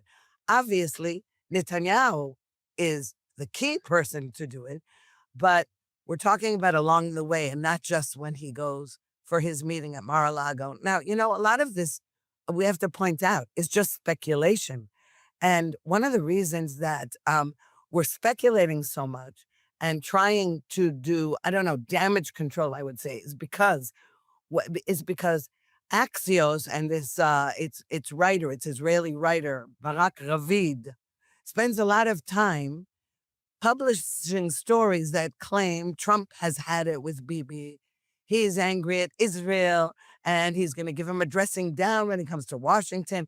And we kind of laugh at that because every time there's such a report, the U.S. and Israel are on the same page about all kinds of very important military operations, including the last time when the U.S. joined Israel's strike on Iran, but not merely the others. So, there's a lot of joking going around like, well, as soon as Axios says that the Trump administration is finished with Israel, we know that a big operation is in the wings and is in the works. So I'd now go to Syria, and is there a possibility that there's also maybe Israel and the U.S. are not on the same page on Syria? We saw the Syrian president, Ashara. He was recently in the White House, the first time in decades that a Syrian, I think maybe even the first time ever, that a Syrian head of state was hosted by the president. We saw the president speak to him very affectionately and praising him. He had said that, he's a good-looking guy, I think he said, or an attractive man, I think he said. He talked about him being a tough guy but needed in a tough neighborhood. He gave him a present. He gave a present for his wife, perfume and so forth, and the body language was very warm. Now, Israel is very suspect of this Syrian leader. That's why we've moved our forces into southern Syria. That's why we took out in in the days after he took control of Damascus, we basically eliminated the Syrian military because we were afraid of that military forming into his hand, and for good reason, because this man has a record as a jihadist. I mean, he grew up in Al-Qaeda, ISIS sort of area, and now he wants us all to believe that he's a changed man. And President Trump gives the impression that he thinks he may be a changed man. So is this another area where the Israeli Prime Minister and the American President are going to differ? Well, there I think Israel and America are not on the same page, not where Syria is concerned and not where Turkey is concerned. But you mentioned Syria. So, for example, American troops were killed in Syria, and Trump said, that's it, and we're retaliating, and he did. But here is where there's a discrepancy. According to reports in Israel, there are various reports, but according to some reports, the terrorists who killed the U.S. troops were actually part of Ashara's Syrian forces that are not part of the forces that are trying to reach kind of peaceful Syrian government. So if they were part of Ashara's government forces, and Trump is trying to obfuscate that or doesn't know that and believes that, oh no, they're only, Al-Qaeda, they're opposition forces, then that's very bad. Now, we don't know for certain, but I trust, I have to say, I trust the Israeli reports that this attack was not merely from oppositionist forces in Syria. So that's one problem, because if Trump is so enamored of Ashara, who really hasn't, I don't believe he's changed his stripes. And I know you always say we all we base our policies on interests. And I think, the jury is still really out on the interest, on whether we have shared interests with Ashara. And, so far, I don't think so. And with Turkey, for certain, we don't. Turkey is a bad actor. And President Trump is always saying, they're our friends, and Turkey wants to step up and take a role in post-war Gaza. And the only thing that really, I would say, is saving us from that impossible, let's say, eventuality is the fact that nobody wants to, the international force, the so-called international force, nobody wants to really step up to that plate, except, of course, Turkey, because Turkey has ill will towards Israel, wants to do something. So we're very nervous about post-war Gaza, and we still don't have the body of Ron Gvili, the last dead hostage, still in Gaza. By the way, we knew that was going to happen when it got down to the last hostage that had to be returned. We knew that Hamas would hold on to him or her. So you're right in bringing up Gaza, which is also an important issue. Everyone's talking about moving to stage 2 of the Trump peace plan. Obviously, that's contingent on releasing the hostage, but that could happen anytime soon. The question is, I mean, the Americans just in the last few days released their plan for the future of Gaza. I think they call it Sunrise, and Gaza is going to be this marvelous place with high tech and a smart economy and prosperity. It'll be, to use the old cliche, it'll really be the Singapore of the Middle East, or the Dubai of the Levant, yes? But having said that, a lot of Israelis are very cynical. And the bottom line is this: the ceasefire from Israel's perspective is based on Hamas disarming and no longer ruling. In other words, they lose their military and political control over the Gaza Strip, and the Gaza Strip is demilitarized. That's the bottom line for Israel. That's why we agreed to the ceasefire agreement. It's part of the 20 Trump points. Gaza is demilitarized. Hamas is no longer in effective power over the Gaza Strip, no longer in political control, and they are disarmed. Hamas is disarmed. They were Israel's war aims from the very beginning of the war, and we were very, very pleased to see that Trump included them in their ceasefire arrangements. Now, it's clear Hamas is trying to weasel out. Yes, Hamas does not want to disarm. What terrorist group wants to voluntarily give up its arms? I don't think there are any. But we have to see pressure on Hamas. Continued pressure, that could mean Israeli military pressure. That could mean diplomatic pressure from Hamas's best friends in the Sunni Arab world, which is Qatar and Turkey. But at the moment, the jury's out on if this is working or not. Now, should I be worried, Ruthie? And I'll ask you the following question. When Hamas spoke to the American people earlier this week, last week, in his national broadcast, he talks about bringing peace to the Middle East, right? And in many ways, I mean, he bought the ceasefire agreement, but it's clear in Gaza it's not over. And to what extent is Trump there ready to stay the course? In what extent is he happy he got the deal and now is moving on? And yet the pieces are still very much in flow there in Gaza. We're not sure what's going to happen. If Hamas refuses to disarm, we're back to square one. That means maybe a renewed Israeli military operation. If the Americans don't successfully use Qatar and Turkey like they did in the past to put pressure on Hamas to do the right thing, then we can say, kiss goodbye the chances of Hamas voluntarily demilitarizing, which will force Israel then to return to the military pressure on Hamas that we were doing before the ceasefire came in. I mean, do you think Israel and the United States are on the same page on this issue? No, I'm very concerned about that because the two countries, we are on the same page, sort of in theory. All right. Yes, Hamas has to disarm. Hamas is not disarming. Hamas has to be disarmed, has to be defeated, has to be killed. The fact that Jared Kushner and Steve Witkoff are already there's already sort of music going on in the background, according to which, well, we can live with Hamas still in Gaza. In some fashion, maybe they'll be in a separate part of Gaza. There's all kinds of ridiculous fantasies. It's not that the U.S. is on Hamas's side. No, that's not what I'm trying to say. But it's like, we want this fantasy. We want to have this, Riviera of the Middle East in Gaza. And unfortunately, the terrorists are screwing up our fantasy. So let's adjust it. All right, that happens a lot in international relations, particularly with Westerners, who just believe that everybody just wants to get along and have peace. And you just mentioned, again, Qatar and Turkey, you have to pressure them. Mark, Qatar is Hamas. Turkey is Hamas. Turkey wants Israel wiped off the map. So you're talking about mediators and people who are supposed to do this, who are on the side of the enemy.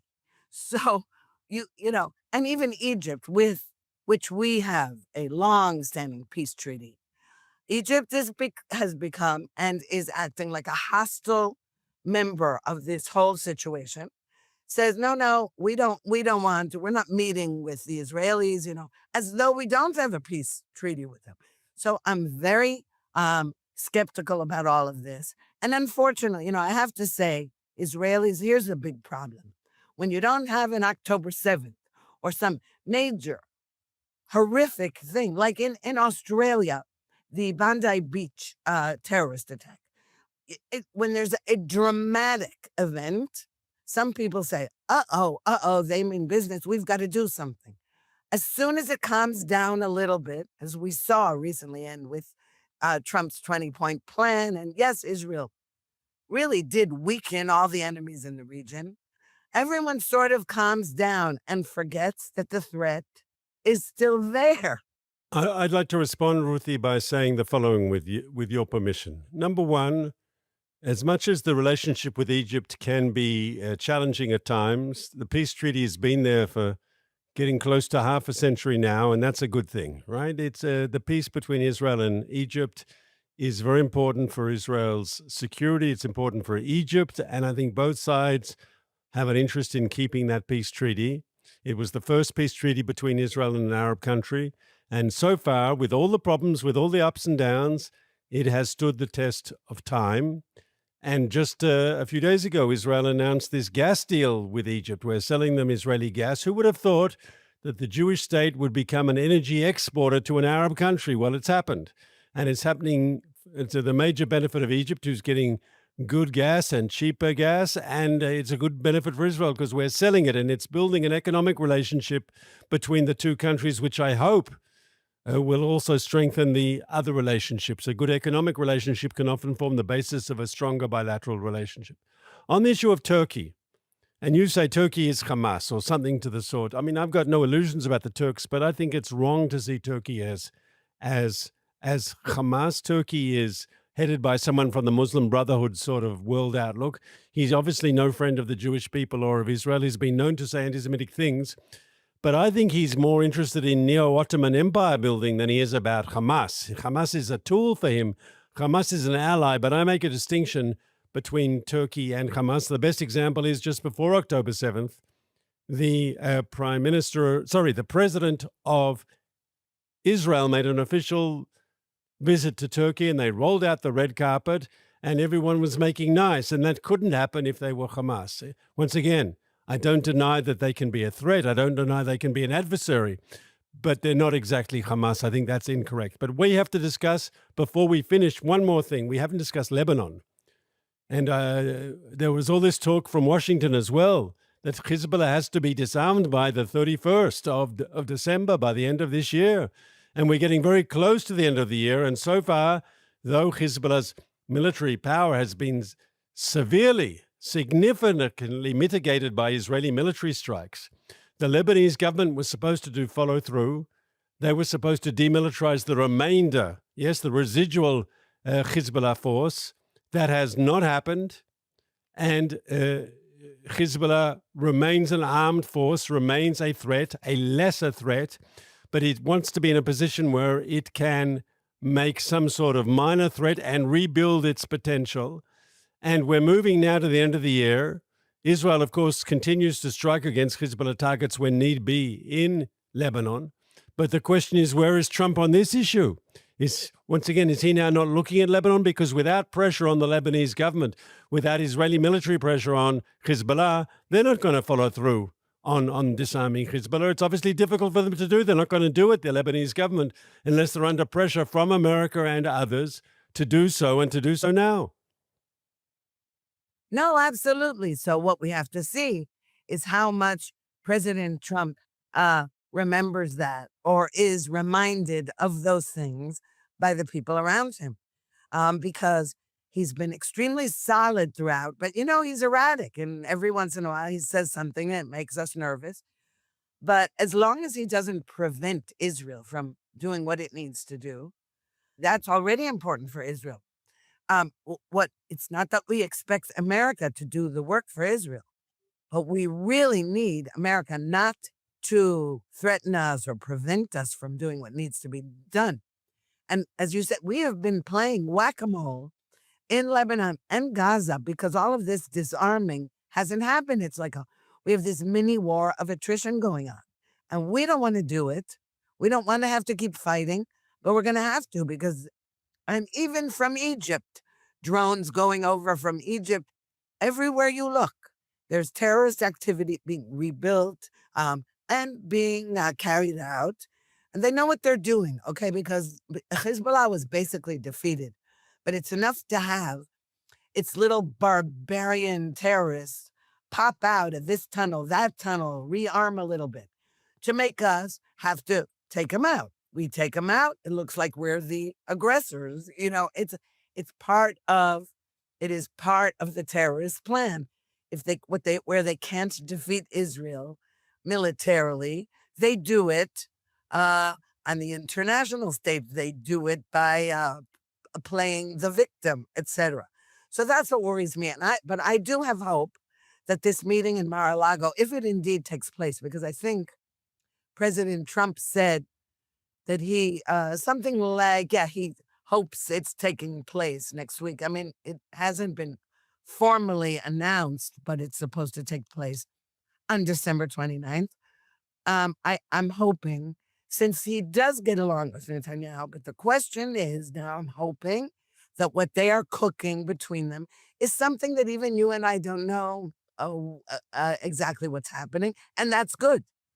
I would rather something be going on behind the scenes that we don't know about, that is extremely effective, and have all the hype about peace busting out all over.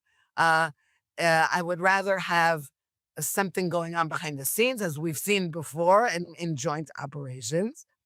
And so we'll see. We have to wait and see. So we've discussed, Ruthie, we discussed what's on the table at Mar-a-Lago. We discussed Iran, we discussed Gaza, we discussed Syria, we discussed Lebanon. We didn't discuss Saudi Arabia, probably because we've run out of time. And secondly, no one seems to be discussing Saudi Arabia. There was a while ago that everyone thought that there was going to be a Trump-brokered breakthrough, the extension of the Abraham Accords and a peace treaty between normalization between Israel and Saudi Arabia. No one seems to be talking about that. I'm worried. I'm worried that because the Saudis seem to have got everything they wanted from America without a normalization agreement with Israel, that their motivation for doing so has been lowered. Because if they can get their F-35s and their economic cooperation and their strategic defense understandings all in place without making peace with Israel, what's the motivation for them doing so? But let's not go into that now. I'm just worried, unless you're correct. You said something that's ultimately very optimistic, that we don't know what's really going on when the doors are closed. And so it will be an issue. But I wanted to finish off, with your permission, today's episode. You are in New York. You were there for the funeral of your father on Friday. You've been sitting Shiva, the Jewish way of mourning, in the week following the funeral. You've been receiving guests. It's been a difficult time for you. It's been a difficult time for your whole family. Your father was a great public intellectual, one of the great public intellectuals of the latter half of the 20th century, even in the beginning of this century. He died, he was close to 96, I believe.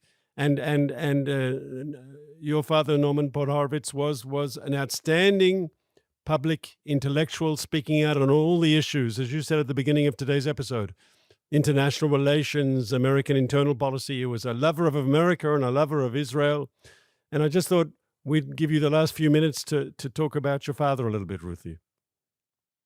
All right. Well, actually, you asked me before the broadcast if I would perhaps like to read aloud what Prime Minister Netanyahu asked me to read at my father's funeral. He crafted a sort of a statement, a eulogy, a short eulogy for my father. So I can do that, and that sums it up. Because talking about my father, it's hard. Yeah, he was a great public intellectual, but he and I, most of the things we talked about, I wouldn't be able to quote on the air because a lot of foul-mouthed language, a lot of very irreverent teasing. I mean, that's the relationship we had. And, it's sort of hard to, I would say, summarize it in a few words. But if you would like, I can read what Prime Minister Netanyahu said about him. Please do. Please do, Ruthie. All right. Now I need my glasses because I can't read this. Okay. This is from Prime Minister Benjamin Netanyahu. Sarah and I were deeply saddened to learn of the passing of our dear friend Norman Podhoretz. Our friendship spanned nearly half a century. In every one of our meetings, I gleaned much from the founts of his wisdom, the depth of his conviction, and his wry wit. The legendary editor of Commentary magazine, Norman was a towering public intellectual who influenced millions with his seminal body of work. He and his late wife and partner, Midge Decter, advocated a firm stance against the totalitarian forces that threaten America, Israel, and all free societies. Norman was an American patriot. His love for the United States permeated all he said and did. Likewise, his devotion to the Jewish people in the state of Israel was unstinting, as was his belief in the indispensable alliance between America and Israel that guaranteed peace through strength. We send our deepest condolences to Ruthie, John, Naomi, and the entire Podhoretz family. So I thought that was very lovely, and I read it at the funeral, and that saved me from having to add to the eulogies. There were some really lovely eulogies. I could never have done justice the way those did. So I preferred to read Netanyahu's statement. So, Ruthie, I can understand that. And I want to say once again that you have the sympathy and the support of me, and I think of all the people who watch our podcasts. We wish you strength. We wish you and your family long lives. And we look forward to seeing you here in Jerusalem next week when you'll be back in Israel at the end of your Shiva. And then we'll do another episode of Israel Diplomatic face-to-face. Until then, Ruthie, I wish you well. Thank you so much, Mark. See you next week.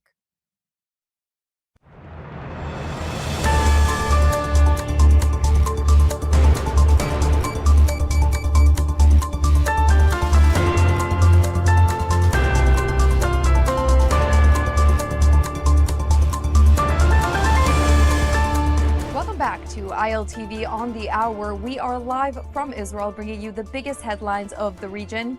I'm Devo Klein, and here is your roundup of all of the latest developments that are coming out of Israel. Netanyahu is currently en route to the United States to meet with American President Donald Trump in his estate in Mar-a-Lago, Florida.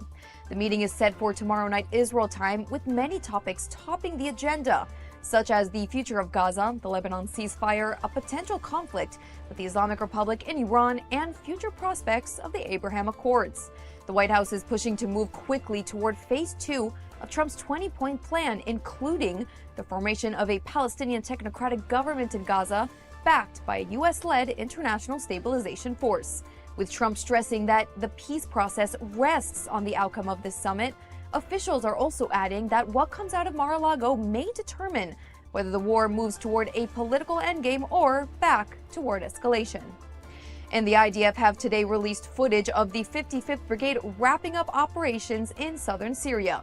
Over the past 100 days, troops have been active in the Golan Heights and the security buffer zone, enhancing security for civilians in Israel's Golan Heights. Activities included confiscating weapons located in the buffer zone and patrolling the border with Israel. The 55th Brigade will now be replaced by another reserve brigade for the coming period. And over the weekend, former Israeli hostage Romi Gonen has broken her silence, revealing for the first time that she too was sexually assaulted repeatedly during her 471 days in Hamas captivity. In an interview with Channel 12's investigative program Uvda, Gonen described being abused by 4 different men, including by individuals she said presented themselves as medical caregivers. Take a listen. יש איזה רגע אחד בשירותים, בזמן שהכל קורה, ואני כאילו בוכה בטירוף. את בוכה תוך כדי? כן, אני רק בוכה. זה מה שאני עושה, אני רק בוכה. והוא? בשיא של החיים שלו. בשיא שלו, כאילו. הוא קיבל עכשיו מתנה לכל החיים. ואני זוכרת ממש איזה רגע אחד שאני מסתכלת, היה שם חלון כזה ריבוע קטן, כמו מסגרת של תמונה. ואני מסתכלת דרך החלון, האמת, וואו. השמיים כחולים, הציפורים מצייצות, וזאת הסיטואציה שאני נמצאת בה כרגע. Gonen joins a list of countless men and women recounting sexual assault during their time in captivity, confirming what we already knew from October 7th. Hamas explicitly used sexual assault as a form of warfare. And in an interesting development, do you really know where your donations are going? If you supported Gaza civilians in Italy, you may well have donated to Hamas. Italian authorities have revealed a massive fraud campaign of charities fundraising for Palestinian civilians in Gaza. Only the funds were used to channel money directly to Hamas instead. Italian prosecutors arrested 9 people accused of running charities that raised about 7 million euros, more than 8 million, funneled to groups owned, controlled by, or linked to Hamas, an EU-designated terrorist organization. Investigators say 3 organizations officially supporting civilians in Gaza were used as fronts to divert donations to Hamas operations, including payments to associates and families of those involved in attacks. More than 8 million euros in assets were seized, and the scheme involved complex financial routes and international banking, all this to avoid detection, prompting cooperation with Dutch and other European agencies. This case comes as European and North American law enforcement continue to uncover charities being used by extremist groups as a cover to raise funds, including previous investigations in the United States and Canada, where donations meant for humanitarian aid have faced scrutiny for possible ties to terror groups.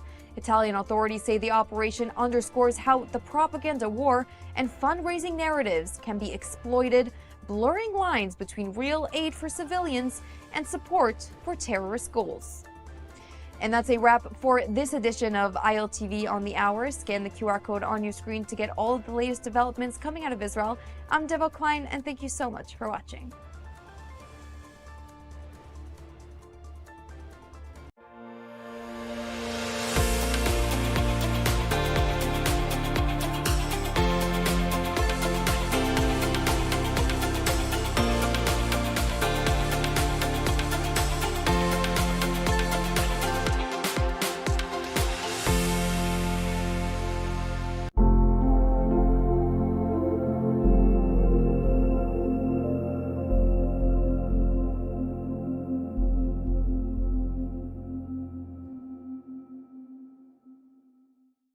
Three million Israelis are dealing with trauma since October 7th.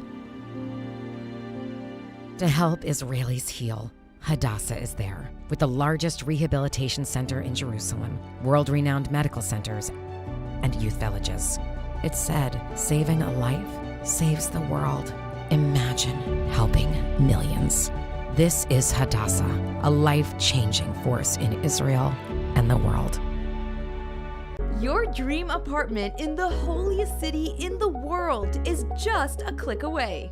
Am Yisrael Chai, the lifeline for so many chesed operations in Israel, is holding their annual Dream Raffle, where one ticket only can buy you a luxurious apartment in the heart of Jerusalem. Don't win the apartment? No problem! All raffle proceeds from all tickets go directly to one of the incredible organizations that Am Yisrael Chai supports.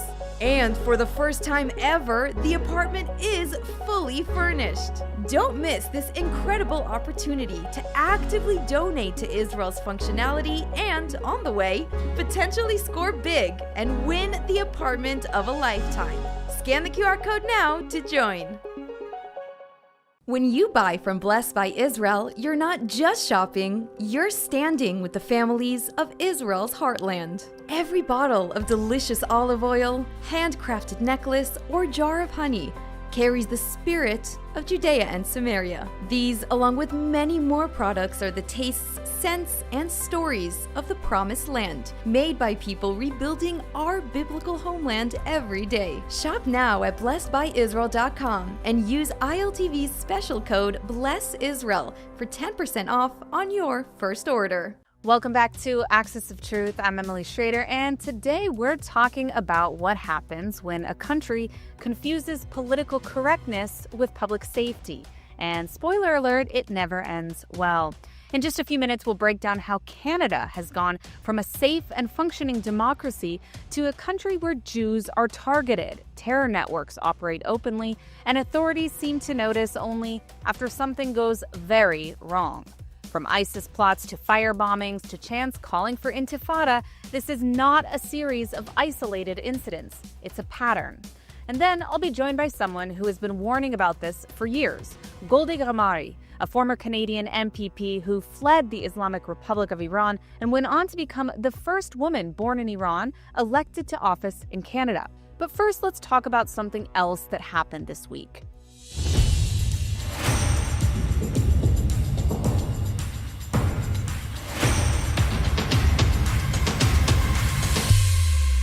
I want to talk about something that doesn't matter nearly as much as it should right now to far too many people, and that is the concepts of truth and moral clarity.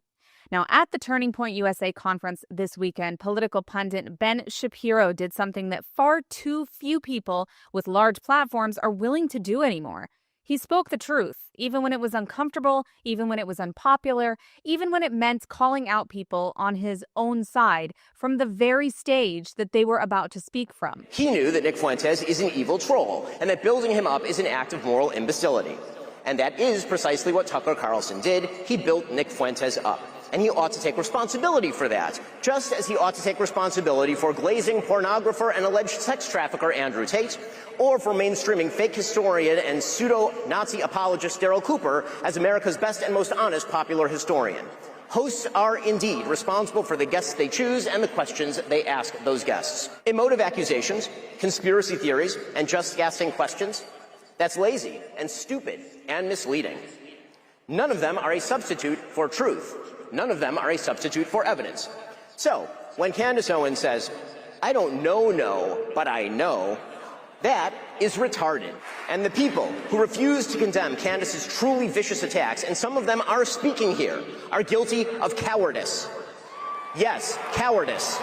In one speech, Ben tore apart Tucker Carlson, Candace Owens, Megyn Kelly, and Nick Fuentes for their pathetic pandering to conspiracies and Jew hatred in recent years. He emphasized that if you have a platform, if you have a voice, you have an obligation to your audience to pursue the truth with evidence, not to feed them lies, not to flirt with conspiracies, not to sacrifice moral clarity for clicks and for clout. That is what accountability looks like in public figures. That is what having an ideology actually means. It means that you stand for something, even if and when it costs you. And it's a real shame to watch someone like Megyn Kelly repeatedly fail and refuse to condemn Jew hatred on the right. Silence isn't neutral, it enables. And it's deeply wrong that TPUSA continues to invite Tucker Carlson to events like AmFest, given his open betrayal of basic conservative values, including a commitment to truth and to Western liberal democracy. In fact, Qatar errand boy Tucker used his platform at AmFest to scold conservatives and accuse them of hating Muslims, even when no one present did such a thing or was even speaking about Muslims. And what you're watching now, attacking millions of Americans because they're Muslims? It's disgusting. And I'm a Christian. I'm not a Muslim. I know there's a lot of effort to claim I'm a secret jihadi. I'm not. You should not attack people on those grounds. And you're seeing it from Republicans. What the hell are you doing? What you're doing is trying to divide the country. And I've lived through 50 years of this crap. All these fake race wars that they're always promoting. Oh, go hate each other while we loot the treasury. That's exactly what's going on. Now, outside of AmFest, we also have to talk about Candace Owens. After being criticized by Penn, she responded not with arguments, but with a bizarre Jew-hating rant, which has sort of become par for the course for Candace Owens, if we're being honest. But this one was next level. You're obnoxious. You have absolutely no values that exist outside of the Talmud. You describe yourself as a Talmudic Jew, and I've learned what's in that Talmud, and I encourage other people at home to learn what is in that Talmud so that you know what Ben thinks of you, because he doesn't just hate me, he hates you too, white men. He hates all black people, okay? If he's following the rules of the Talmud, I mean, when I say hates, they think that we're animals, that they have a right to own us, that they have a right to make us worship them, that they have a right to lie to us, that they have a right to sue us and take everything that we have, that they have a right to deceive us, that they have a right to treat Charlie the way that he treated Charlie while he was alive. I implore you to wake up to these people who believe that they are contract lords. I challenge Black Americans to wake up to your true history, because your quarrel is not with white men, okay? Wake up to who publishes these books and keeps us warring with one another. Christians versus Christians, right? Christians versus Muslims. Wake up and learn the true history of slavery, because that wasn't exactly a white men sport, okay? Jewish people were the ones that were trading us. Jewish people were in control of the slave trade. They've buried a lot of it, but it's there, and you can find it. She was promoting the book The Talmudic Jew by August Rohling, a 19th century Catholic polemicist whose work was exposed as fraudulent in his own lifetime. Now, Rohling could not read Talmudic Hebrew or Aramaic. His quotations were fabricated. His method was to strip context and to smear Judaism as a whole as morally corrupt. His book became a tool of racial anti-Semitism, later recycled by Nazis and other extremist movements. This guy literally inspired the Nazis with this work, and that's what Candace is using. Now, this isn't asking questions. This isn't even about Israel. It's about reviving a discredited Jew-hating framework that history has already judged and rejected. Candace, who is actually evil, because what she's doing is evil, is resurrecting Nazi ideas that have led directly to genocide and attempting to repackage them as brave truth-telling to a misled audience. And that is exactly what's happening on the Jew-hating right. Any and every social issue is being blamed on the Jews, thanks to a subverted narrative of perceived grievances being spoon-fed to American youth by dishonest actors like Tucker Carlson. It says to the American youth that if you aren't where you want to be, then it must be because of those Jews. Jews control the banks, the media, academia, government, everything. They must have far too much influence and must therefore be corrupt because they couldn't possibly be so successful of their own merit. They must be inherently evil. This is the ideology of a loser who blames others for their own failures, who refuses to take responsibility for their own future. And it is this loser ideology that is being repackaged by populist scumbags like Tucker Carlson and Candace Owens. It's old poison in new packaging in pursuit of lowering the guardrails of civilization and destroying the right and ultimately the United States from within. Ideology isn't a costume that you put on when it's convenient or to win elections. It's a set of values that binds you even when it may cost you friends or invitations or applause. It means saying no when the crowd is cheering for the wrong thing. It means drawing a line and refusing to cross it. And for those of us with platforms, with cameras and microphones and followers, this is the job. Not to entertain lies, not to mainstream hatred, not to chase viral moments at the expense of truth, but to pursue the truth relentlessly, with evidence, with history, and with moral courage. Because when we fail to do that, when we stay silent or make excuses, we're not just failing Jews, we're failing our audiences, and we're failing the very civilization or civilizations that we claim to want to defend. Well, the last few weeks, we've done a lot of deep dives into subversion of the West, from Australia to South Africa to the UK and the United States. But one country that has been rapidly spiraling into Islamism that we haven't gotten into yet is Canada. Now, since October 7th, Canada has been one of the worst places to be Jewish. In fact, during my speaking tour there, I actually felt more in danger than I had in any other country except perhaps South Africa. Tragically, we saw this past week that Canada of today isn't the Canada that we knew just a few decades ago, thanks to unchecked immigration and lax enforcement of the law. Now, over this past weekend, Canadian police arrested 3 men in Toronto in connection with a series of alleged attempted kidnappings targeting young women. Now, police said that the suspects, who were named Walid Khan, Osman Azizov, and Fahad Sadat, were ideologically motivated, and searches uncovered firearms, ammunition, and high-capacity magazines, in addition to Islamic extremist materials. Surprise, surprise.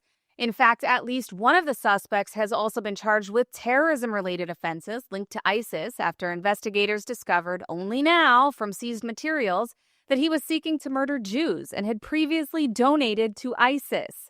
Now, while it's clear that these men should be under arrest, and I'm glad they are, why are the police only discovering by chance that people like this are funding ISIS and plotting attacks against Jews? But it's not just about the Jews. Last year, asylum seekers in Canada, a father and son, were arrested for plotting an ISIS terror attack in Toronto. And a Pakistani man who entered Canada on a visa was arrested in Quebec for plotting an ISIS attack on New York City. There is a security crisis unfolding in all of Canada, but the Jewish community is once again target number one. Much of this, of course, is related to the fact that anti-Semitism has exploded to unprecedented levels. Anti-Semitic incidents in Canada rose from 2,769 in 2022 to nearly 5,800 in 2023, following October 7th. In 2024, that number climbed again to over 6,200 incidents, the highest total ever recorded in Canada. In Toronto alone, Jewish people accounted for 40% of all police-reported hate crimes last year. The violence hasn't been limited to vandalism or to online threats. In the past 2 years, Canada has seen firebombings and shootings at Jewish schools and synagogues in Montreal and Toronto, arson attacks on Jewish community buildings, and Jewish businesses targeted with graffiti and threats. Jewish parents are increasingly afraid to send their children to school. Canadian universities have also become flashpoints. Jewish students have been harassed, intimidated, and blocked from classrooms as radical Islamist camps and rallies have spread across campuses. Terrified of being dubbed Islamophobic, university administrations and the federal government have largely failed to intervene at all. Across the country, the government has also done nothing to stop the violent anti-Israel mobs from calling for the destruction of Israel, praising Hamas, or calling to globalize the Intifada for 2 years and counting. Canada has permitted its own territory to become a safe haven for extremist Islamist networks, including supporters and operatives linked to the IRGC. Despite years of warnings, the Canadian government has failed to fully crack down on the Islamic Republic's infrastructure operating inside of the country. And the result is a nation that is rapidly becoming less safe for Jews and for Canadians at large. Canada's political correctness and unchecked immigration have put all of Canada at risk, and the consequences are now playing out in real time. Now to our guest today, who actually hails from Canada, even if not originally, Goldie Gamari. Goldie and her family escaped a brutal totalitarian Islamic dictatorship in Iran in 1986, immigrating to Canada to start a new life in a free and secular country. A former international lawyer, Goldie became the first woman born in Iran to hold public office in Canada. And while in politics, she used her spare time using her platform as an elected official to raise awareness about human rights violations in Iran, as well as educating Canadians about the very real and serious threat of Islamic terrorism and anti-Semitism in Canada. Now, Goldie was also instrumental in the designation of the IRGC as a terror group by the Canadian government, a long-fought battle. And today she also hosts The Goldie Show, which you can watch on YouTube. Goldie, it's so great to have you on the show. I wanted to for a while. Now, we've seen a pattern of brazenly Islamist activity recently surging in Canada. We've seen pro-Hamas rallies in the aftermath of October 7th in Toronto and Montreal. We've seen open praise of terrorism. We've seen even Muslim prayer protests that they've held outside some of the churches in Ottawa. Now, based on your experience as both an Iranian woman and as an MPP, how organized is this movement and how deeply penetrated are Canada's institutions? Well, I definitely think it's incredibly organized. I mean, even on October 7, 2023, when we were just hearing about the genocidal massacre happening by Hamas terrorists in Israel, there were already people in Canada who were going out into the streets. They were celebrating en masse. All of a sudden, all of these for Palestine accounts popped up all at the same time. Toronto for Palestine, St. Paul's for Palestine, like all of these various, groups and organizations all, popped up within the span of 24 hours. So I think it is definitely very, very coordinated, very organized. You can't get that many people to come out with supplies and signs and things like that on such short notice, and yet they were able to do so. And a lot of Canadian journalists have actually investigated, and they've found a lot of financial ties to groups that are linked to terrorism. For example, the Samidun network here in Canada. Well, you actually mentioned some of the networks. I'm going to ask more about that in a bit. We know, on the one hand, that Qatar funds a lot of the Muslim Brotherhood-aligned organizations worldwide and in Canada. And some of those groups, as you mentioned, that organize these different October 7th, I would say, celebration rallies, as well as the anti-Israel protests, have ties to Muslim Brotherhood-linked networks. Do you see a lot of influence from Qatar on the ground in Canada shaping the political messaging, the activism that we see across communities and on campuses in Canada today? And is there even any discussion about banning the Muslim Brotherhood the same way that it started to be discussed in the United States? Well, I definitely do see the influence from Qatar. I mean, Al Jazeera and AJ Plus, which are basically the mouthpieces for the Qatari government, they are predominant everywhere in Canadian society, unfortunately. And a lot of the messaging that's being pushed out by Al Jazeera, not just in English, but in Arabic as well, we're seeing that same messaging in Canada. So there's definitely an element of influence. I think Qatari money definitely needs to be explored. We already know that Qatar has invested over $6 billion in American universities and educational institutions. I would be very curious to know how much they've invested in Canada as well. And, I think something definitely needs to be done. I'm glad that politicians in the United States are waking up to the real threat of the Muslim Brotherhood. But I have a feeling that Canada is a little bit far behind. Politicians are afraid to speak up because those who do, those who call out Islamic terrorism, are labeled as Islamophobic by the National Council of Canadian Muslims. And by the way, National Council of Canadian Muslims used to be called CARE Canada. CARE Canada was an affiliate of CARE USA, which was the largest unindicted co-conspirator in the 1991 Muslim terrorist case in the United States. And as you know, they've now been designated as a terror group in addition to the Muslim Brotherhood by 2 states, Florida and Texas now. And of course, there's also discussion at the federal level as well. But I want to move to Iran. You know that the Islamic Republic has long exploited what I would say is Canada's weak enforcement for these regime-linked cultural centers, one of them in Montreal, glorifying Qasem Soleimani.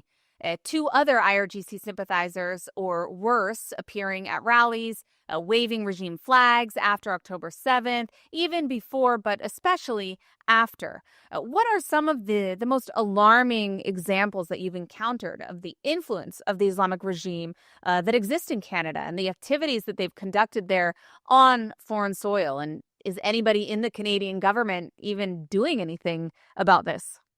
Last summer, Justin Trudeau, 2 summers ago, I believe, Justin Trudeau, after 7 years of pressure from Iranian communities in Canada, from Jewish communities in Canada, and from various, groups who were fighting against the Islamic Republic, the Liberals put the Islamic Revolutionary Guard Corps on the Canadian terror list.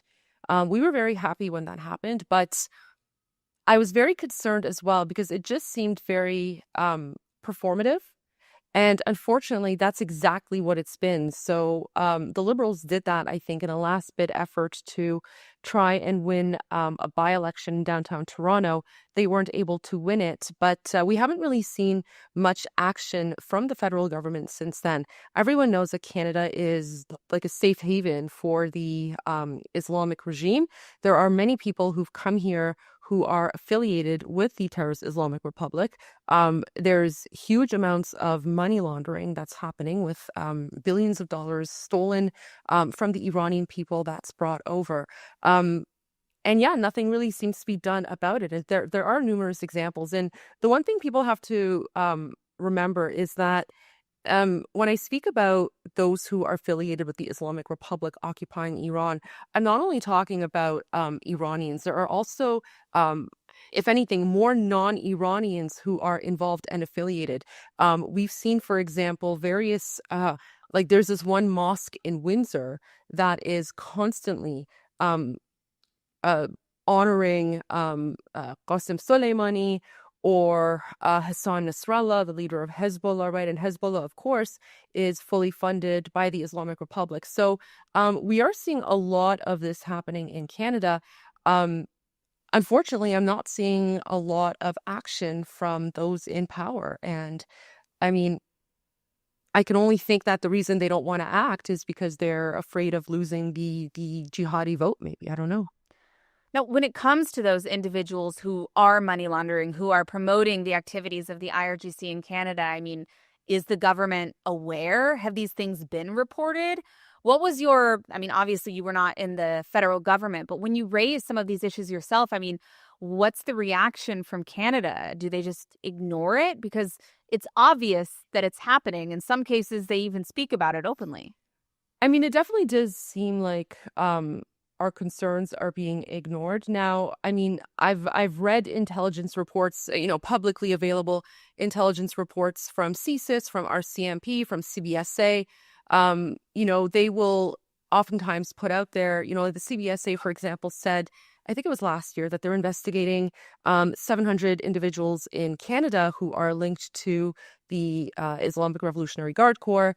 The RCMP has spoken about the national security threat that the Islamic Republic poses to Canadians. So there are, reports out there put out by government bodies, but in terms of concrete action from the Canadian Liberal government, I have not seen anything.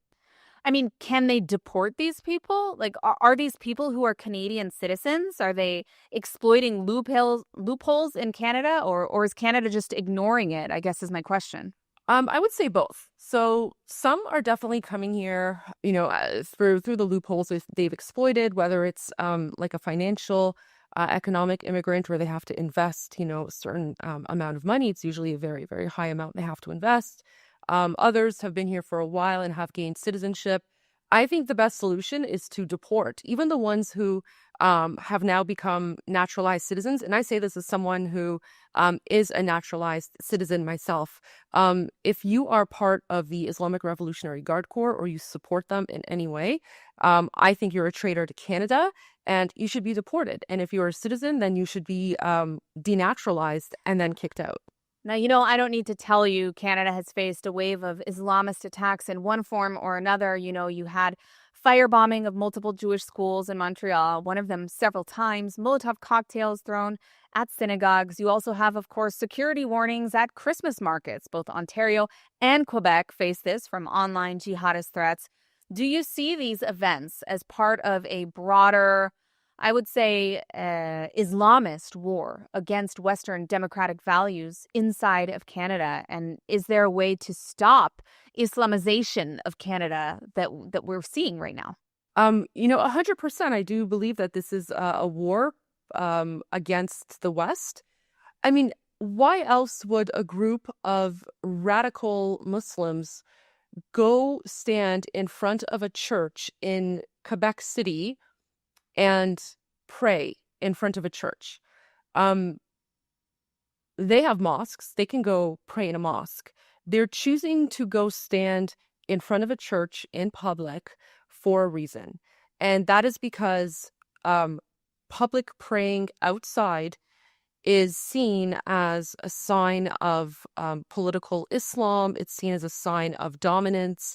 No one in the Middle East goes out in the streets and just randomly blocks intersections to pray. Everyone does it in mosques. In fact, in the Quran, it's banned. It's banned. You're not even supposed to pray in the road. And yet these people are coming here and they are taking advantage of the freedoms provided to those who live in Western societies to push their Islamic radical ideology. And they are pushing the boundaries. They are testing the limits of the tolerance of Canadian society. Because again, why would anyone want to go stand in front of a church, block the roads, and pray? It makes no sense unless you understand the motivation behind it. The motivation is political Islam and jihad. And yes, unfortunately, the attacks against the Jewish schools and community centers and Jewish community events is all part and parcel of this political jihad. Now, I want to ask you as a last question. You were born in Iran, okay? So you grew up at least part of your life there before you came to Canada. How has that shaped your experience? And have you faced criticism or even condemnation for speaking the truth about the threats, both obviously to the Iranian people inside of Iran, but also now to Canadians that we see with this concerted Islamization effort by both Qatar and the Islamic regime in Iran? So I was born in Iran, came to Canada when I was a year old. However, during my childhood, I did have an opportunity to go back several times and live sometimes for months on end in Iran. So I do have lived experience living in an Islamic dictatorship. And I would say that, yes, in fact, I have received a lot of criticism. Not from the Iranian community. Thankfully, the Iranian community, both in Canada and also in Iran, have been so incredibly supportive of me, of what I do, because I've always tried to be a voice for my community. And initially, at first, I did receive criticism from Canadians because they didn't understand why I was speaking so much about Iran or the Islamic Republic or Islamic terrorism, because, prior to October 7, it was very difficult for people to make that connection to how, the Islamic terrorism that's happening in the Middle East is not confined to only the Middle East. It's spreading and coming to Western societies to destabilize it. After October 7, I think, especially with the rise of all this radicalism and Islamofascist behavior in Canada, as well as the very steep rise in anti-Semitism and Jew hatred, more and more Canadians started to understand why I'm speaking out about this. And now I actually have a lot of people who follow me on social media, follow me on YouTube. They listen to my messages, they share my messages, and I'm so incredibly grateful and appreciative, because I think ultimately knowledge is power. And if we want to fight back against the Islamist forces that are starting to penetrate and take over Canadian society, we have to be knowledgeable. And that's the thing they fear the most, is knowledge. And that's why they try to silence voices of people like me by accusing us of, Islamophobia. But to me, that's basically a badge of honor. It means that I'm on the right track, and that they are afraid of me, they're afraid of my voice, and they're afraid of the truth. And so I'm just going to keep on continuing what I'm doing. It's interesting that you bring up the point about the Islamophobia accusation, because that's exactly how CARE has responded to the terror designations that they're now facing in the United States. So, of course, that is their MO. That's exactly what they go to. I think we'll leave it at that for now. We are out of time, but I want to thank you for joining us today, Goldie Ghamari, for joining us on Axis of Truth. Thank you for having me. Well, to wrap things up this week, it's time for the good, the bad, and the ugly stories of the week. Kicking things off with the good, the UK police have finally realized that maybe, just maybe, chanting for a violent uprising in the streets is dangerous. They announced they would begin arresting anti-Israel protesters for calling for intifada at their hate marches. This week, we saw the first arrests of protesters for shouting "globalize the intifada," with at least 4 arrested. Authorities also clarified they will enforce public order laws more assertively in light of violent incidents targeting Jewish communities, such as what happened in the Sydney Hanukkah massacre. Of course, we've already seen an attempt from the Qatari spin networks to claim that intifada isn't always violent, which of course is patently untrue. There is no uprising in the Arab world that is a peace movement, especially not one led by Palestinians. Nonetheless, the move by the UK police is welcome. And now for our bad story of the week. In Israel, a viral video has sparked outrage after a visibly Muslim woman was caught on CCTV footage blowing out Hanukkah candles on a menorah display in a Tel Aviv mall. Now, security footage shows her extinguishing the candles and filming herself proudly as she did so. Not only did she think her little stunt was cute, she even walked back when no one else was around to make sure that she got the very last candle. What kind of hateful loser does this? When they show you who they are, believe them. Police have opened an investigation and are now examining whether charges should be brought. And now our ugly story. So Dave Chappelle this week dropped a new Netflix special and has once again found himself at the center of Jew hatred accusations. Take a look. And not let these do me like Charlie Kirk, or even worse than that. What if these trip me up somehow, co-opt me, and then make me say the things that they want me to say? Well, we can't have that. So, just in case, we need a code. It's got to be something that I can say so that if I say it, you know that these got me. And don't listen to nothing that I say after I say those words. But don't tell anybody what it is, but it's got to be something that, you know what I mean, that I would never say. Oh, I know what the code is. The code word is, I stand with Israel. So this comedy special was not brave, it was lazy. And Chappelle tried to justify performing in Saudi Arabia by shrugging off its human rights records and then turning around and sneaking in a cheap line about Israel and journalists as if that somehow balances the scale. It does not. It's a false equivalence, and a tired one at that. These motherfuckers act like because I did a comedy festival in Saudi Arabia, I somehow betrayed my principles. Well, no, I know I didn't. I know. No. They said, well, Saudi Arabia killed a journalist. And rest in peace, Jamal Khashoggi. I'm sorry that he got murdered in such a heinous fashion. But, and no buts, like, period. And also, I mean, look, bro, Israel's killed 240 journalists in the last 3 months. So I didn't know y'all was still counting. What people are calling out online isn't cancel culture. It's the fact that his show was not funny, not clever, and came from the same loser ideology that I spoke about earlier that blames everyone else for everything wrong in their life. And by everyone else, of course, I mean Jews. Many of Chappelle's jokes reduce complex realities into a soundbite that plays into Jew hatred, appealing ultimately to the lowest common denominator. It's cheap, it's lowbrow, and uneducated. Comedy is supposed to punch up and speak truth. This did neither. It just punched Jews and then called it edgy. And frankly, it shows how far Chappelle has fallen when controversy has replaced humor and facts have been swapped for applause lines. Well, that's it for this week on Axis of Truth. We'll be back with more interviews and more stories from the Middle East soon. I'm Emily Schrader. Be sure to follow me on social media, Emily K. Schrader or Emily in Tel Aviv. And thank you for watching. See you next week on Axis of Truth, only on JNS.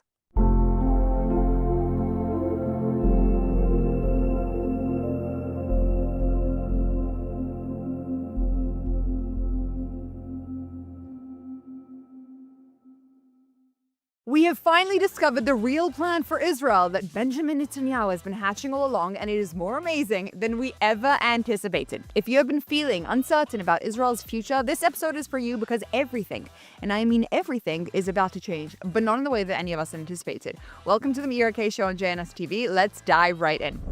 Okay, so this week, in a surprise press release, Bibi made a historic announcement about an enormous gas deal with Egypt. $35 billion to be exact. Now, besides this being a lot of money, this is actually massively significant for the geopolitical landscape of Israel and marks the beginning of a change so tremendous. But we need to start from the beginning, as we always try and do, because without the context, what I'm saying sounds like kind of gibberish. So up until 2000s, Israel had no natural gas resources of its own. To be exact, we needed to import almost all of our oil, coal, and fuel from other countries. Interesting fact that up until 1979, Iran was our top gas supplier. Then the Islamic Revolution left us scrambling and taught Israel a very important lesson, one that we're still trying to learn till this day. Foreign energy dependence is dangerous, as it can be taken from us at any moment. But due to lack of our own resources, our hands were semi-tied. So we started to diversify where we import gas from so we don't get stuck in a shortage. And so we started to import from many other places, faraway places like Mexico and Russia, even Norway. Diversifying seemed like a good strategic way to protect against complicated diplomatic relations. As we have seen now with military arms, being dependent on other countries for things that our survival depends on is a huge problem. If they don't like us or fall under political pressure to not help us, we are the ones who end up paying the price. This ends up tying Israel's hands on many military and political matters because fuel is essential to the country. Because of this, we tried to avoid countries where potential conflicts were more obvious, like Middle Eastern locations, but with the signing of the Oslo Accords, Egypt became a supplying possibility for energy. It's only in 2004, however, that we started getting gas from them. Why? Well, in 2000, we discovered a small gas field. The fact that we had any of our own was a very big deal, but it was nowhere near enough to sustain the country. Coal was slowly replaced, but we were still dependent on others. We turned to Egypt. Fast forward to 2009, and we find a gas field called Tamar in the Mediterranean that was a game changer. It was big enough for us to power most of our electricity, making it much cheaper for the country, which is very important for then we were very poor and depended on aid from the likes of the US. It also is much cleaner, but most importantly, it drastically reduced our foreign energy dependency. Not completely, but significantly. And then in 2010, the Leviathan gas discovery truly changed the game, being one of the largest offshore gas finds in the world at the time. Now, not only were we no longer needing other countries for energy, but after a few years of complicated monetization and building of this gas rig, which came with a lot of political complications, we actually started exporting gas to other countries, namely Jordan and, surprisingly, Egypt. Having imported from Egypt for so many years, this was a big shift, but we'll get to that in a second. In Israel, though, this discovery did not come without its complications. People were furious at the environmental damage that this kind of excavation causes. It was a highly controversial move to continue investing in it, especially as it took a while to figure out how to make it profitable. Natural resources are something that Israel has struggled with, the most notable one being water, and so the significance of this find can't be underestimated. Remember Golda Meir's famous quote, "Moses took us 40 years through the desert to bring us to the one spot in the Middle East that has no oil." Well, that didn't age very well, but it's interesting to note that Jordan, Israel, and Egypt are so close in proximity, yet have vastly different natural resources. Egypt, for many years, seemed to have been blessed with the energy resources of the area.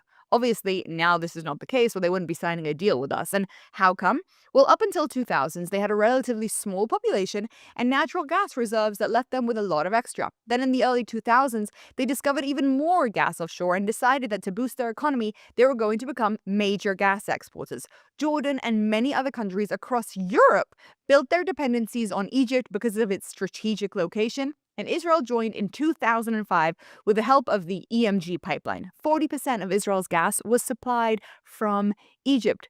It was seen as part of our peace agreement with them, a way to bolster relations, a stable long-term solution, and proof of something that would eventually become an example that economic cooperation could override politics. But there was a little bit of a problem with this, because Egypt did not really know how to properly handle its resources. And due to both a population explosion, meaning more demand from Egypt himself, and gas demand skyrocketing demands elsewhere, they quickly hit a snag in their plan as their supplies started to dwindle. Add onto this the real snag in the plan, which was the Arab Spring, a wave of pro-democracy, anti-government protests, and uprisings that seriously destabilized Egypt, and by the way, were pushed a lot by the pro-Palestinian movement. It wasn't just Egypt, it was other Arab countries as well. The gas pipelines that connected Egypt and Israel, and therefore by default also Europe, went and go through the Sinai Peninsula. And that pipeline was blown up more than a dozen times in acts of political resistance. The supply became completely unreliable and also a growing source of tension, especially for Egypt, as the population did not like the government helping Israel. So in a quick and easy political win, they cancelled the agreement in which they were giving us so much of our gas, in what they called a commercial dispute. But we all really know the truth. Quickly, energy prices spiked in Israel, and we learned for the second time how dangerous energy dependency is. But it was a blessing in disguise, as it enabled the push and search to discover our own resources. When we had discovered the Tamar gas resource, it was much more than just a financial breakthrough. It marked the beginning of a security breakthrough for us, to move into independence and protect ourselves from political blackmail. It's why our rigs are protected extensively militarily. And this was the status quo that we held in the country for a very long while. That is, until October 2023. To understand the current shift that I will explain in a second, let's take a quick look at Jordan. Because if you have been wondering to yourself why it is that we have had escalations with almost every single Arab country in our vicinity and on our borders, but with Jordan, it's basically been quiet, well, here's your answer. They, Jordan, are one of the most energy-poor countries in the Middle East, and they import over 90% of their gas needs. The cost of this are astronomical and a major threat to their stability. For years, they depended on Egypt like Israel, but when the pipeline stopped working, they too lost access to oil from a nearby source, which meant they needed to pay very high prices, unlike the low prices Egypt had been granting them in return for political stability. When Israel found its new gas resources, Jordan faced a choice. Keep running their country into the ground with crazy prices, blackouts, and instability, or get over their hatred and political issues with Israel and potentially survive. In 2016, we signed a long-term gas deal with Jordan that started in 2020 and supplies 30 to 40% of their gas. They chose wisely. It is not a popular deal by any means, but it has not been cancelled, not even after October 7th, and our borders with them have basically stayed stable. This is not accidental. Remember, there's a massive Palestinian population living within Jordan. Escalations on the border should have been the total and complete norm. And whilst, yes, we have had a few issues, largely it's basically stayed quiet. And this is because they can't afford to really fight with us. I'll say that I've drastically drastically simplified the geopolitical relationship with Jordan. It's really not this clear cut. We have a very complicated relationship with them, but even so, it has basically stayed peaceful, which is why when Israel realized that this new resource is not just economically important, but it can also be used for a massive political and military benefit and leverage with potential enemy countries, then this is something we can't just give up on. Keep in mind that despite the fact that we have a peace treaty signed in 1994, this deal with Jordan is purely commercial. But both governments know that it is imperative for the survival of Jordan, and so they do everything in their power to keep the relationship stale. It's what I call an economic deal that actually incentivizes peace. And for a while, I've been wondering if we would see something similar with other countries. Turns out I wasn't the only one, and we are. And how? So let's get back to our Egypt story. In 2015, they find another new gas resource called Zohr, but unfortunately it isn't enough for them, or maybe fortunately, depending on who you ask, and they realize that they are going to need to find a new solution. So they sign an agreement with Israel worth $15 billion. This new deal that has just been announced is an extension of that. Already in August, it was being locked in, but Egypt's ongoing anti-Israel rhetoric and mobilization of tanks and military on the border with Gaza and threats to escalate made Netanyahu threaten to pull out of it. Let's talk about that for a second. Because of the complications in the Israel-Egypt relationship, they have been eyeing a potential gas deal with Qatar. That would be a disaster for Israel. Why? Well, with Egypt expected to be a main partner in managing Gaza, them being indebted to Qatar is not going to be good for Israel. However, if they are indebted to us, not only will Qatar have less influence, Egypt will be much, much more aligned with Israel's goals for Gaza. Obviously, Egypt is saying this isn't the case. What else would they say? But here, it's expected that this deal might end up being the strongest deterrence in Gaza yet. Remember, it was Egypt that enabled Hamas to rebuild its military arms in Gaza conveniently throughout this whole time. And if they really, really feel that they can't lose out in a relationship with Israel, that might not happen as easily. The political backdrop for this actually within Egypt is very complicated, as Sisi the president got voted in on a promise to end the power shortages, which is a big part of what brought down the previous president. But he also promised some anti-Israel stuff and pro-Gaza stuff, which he's trying to navigate. The thing is, though, that he has failed on the gas thing and is in urgent need of solving this crisis. Buying from Israel is almost half the price of buying gas from others, but also allows them to short-term rebuild their infrastructure to once again become the main supplier to Europe, which is why they are currently seeking enormous investments into renewable energy. They're expected to reach about 40% renewable energy by 2040, when the deal in Israel is conveniently set to end. As for the details of this deal, well, we'll be exporting up to 130 billion cubic meters of natural gas from the Levitan offshore field to Egypt under a long-term contract through around 2040, starting in 2026. The gas will be delivered by pipeline using existing Israel-Egypt infrastructure because we don't really have the exporting infrastructure just yet, but with capacity expansions and upgrades planned to handle higher volumes. The suppliers are Chevron, which a lot of people don't like, NewMed Energy and Ratio, whilst the Egyptian buyers receive the gas for domestic use and potential LNG re-export. But the technical details of this are actually not what's important, because this deal doesn't only help Israel financially, with billions of dollars now going back into Israel, which is no small thing, as Israel's economy is, yes, doing much better than anyone thought, but it's getting more and more expensive to live here, and the costs of war have been enormous. An injection of cash is no bad thing, but it's so much more than that. That's kind of where most people have stopped, but this has much more significance. It also stops a military escalation with Egypt, something that we were very much on the verge of, which is the last thing that we need right now. It allows us to have more say in what happens or doesn't happen in Gaza, and it makes us instrumental for Europe's oil from the Middle East, a main supplier of theirs. What we are now seeing is a new era. Economic isolationism and dependency to where the shifts in diplomacy. It's an amazing era, the brainchild of the genius, Benjamin Netanyahu, in which Israel is completely turning the table on how we operate up until this point. We used to rely on deterrence, hoping fear would be enough to keep our enemies at bay. But we learned our lesson, and now we are shifting that to dependency, militarily and economically. We will not be begging countries to defend us. Instead, within their own governments, they will understand that being on good terms with Israel is necessary for their own survival and also beneficial for them.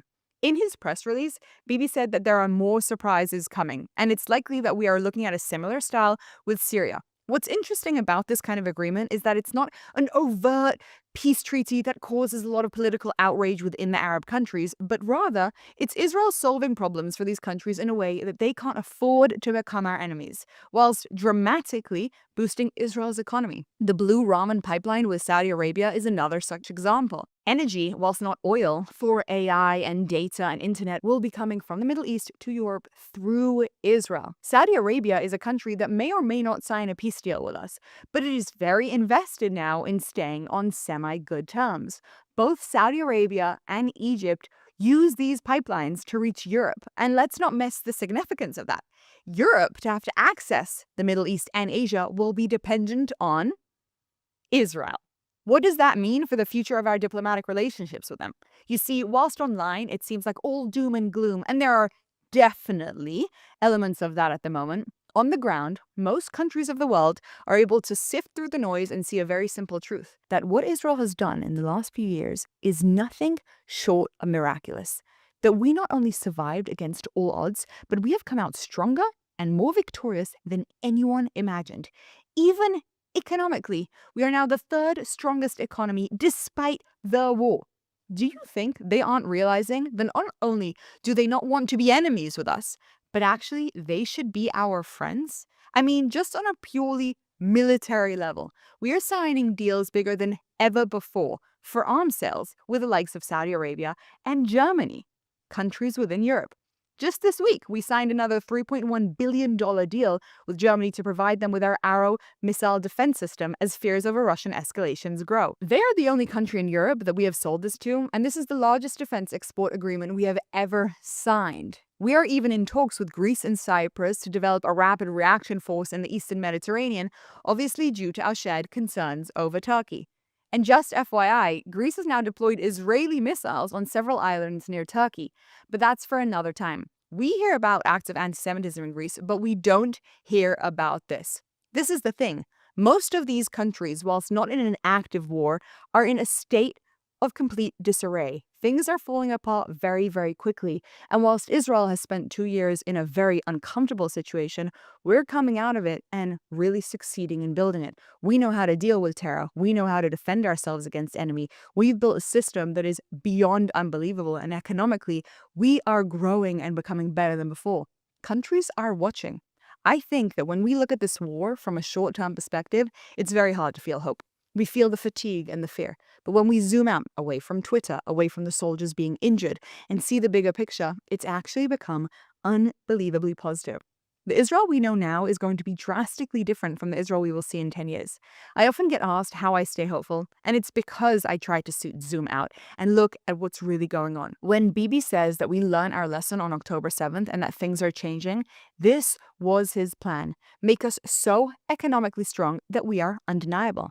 And I, for one, am all for it. The constant oscillation between small politics and bigger picture shifts is essential for us to understand. When I focus on the short term, it's scary. But when I look at the long term, we are on the way to greatness. Take a moment to appreciate that what this man, Bibi, has done for us, how much he has handled and navigated, all whilst keeping his eye on the prize. The war is not yet over, despite him making claims that sound suspiciously like that's his plan.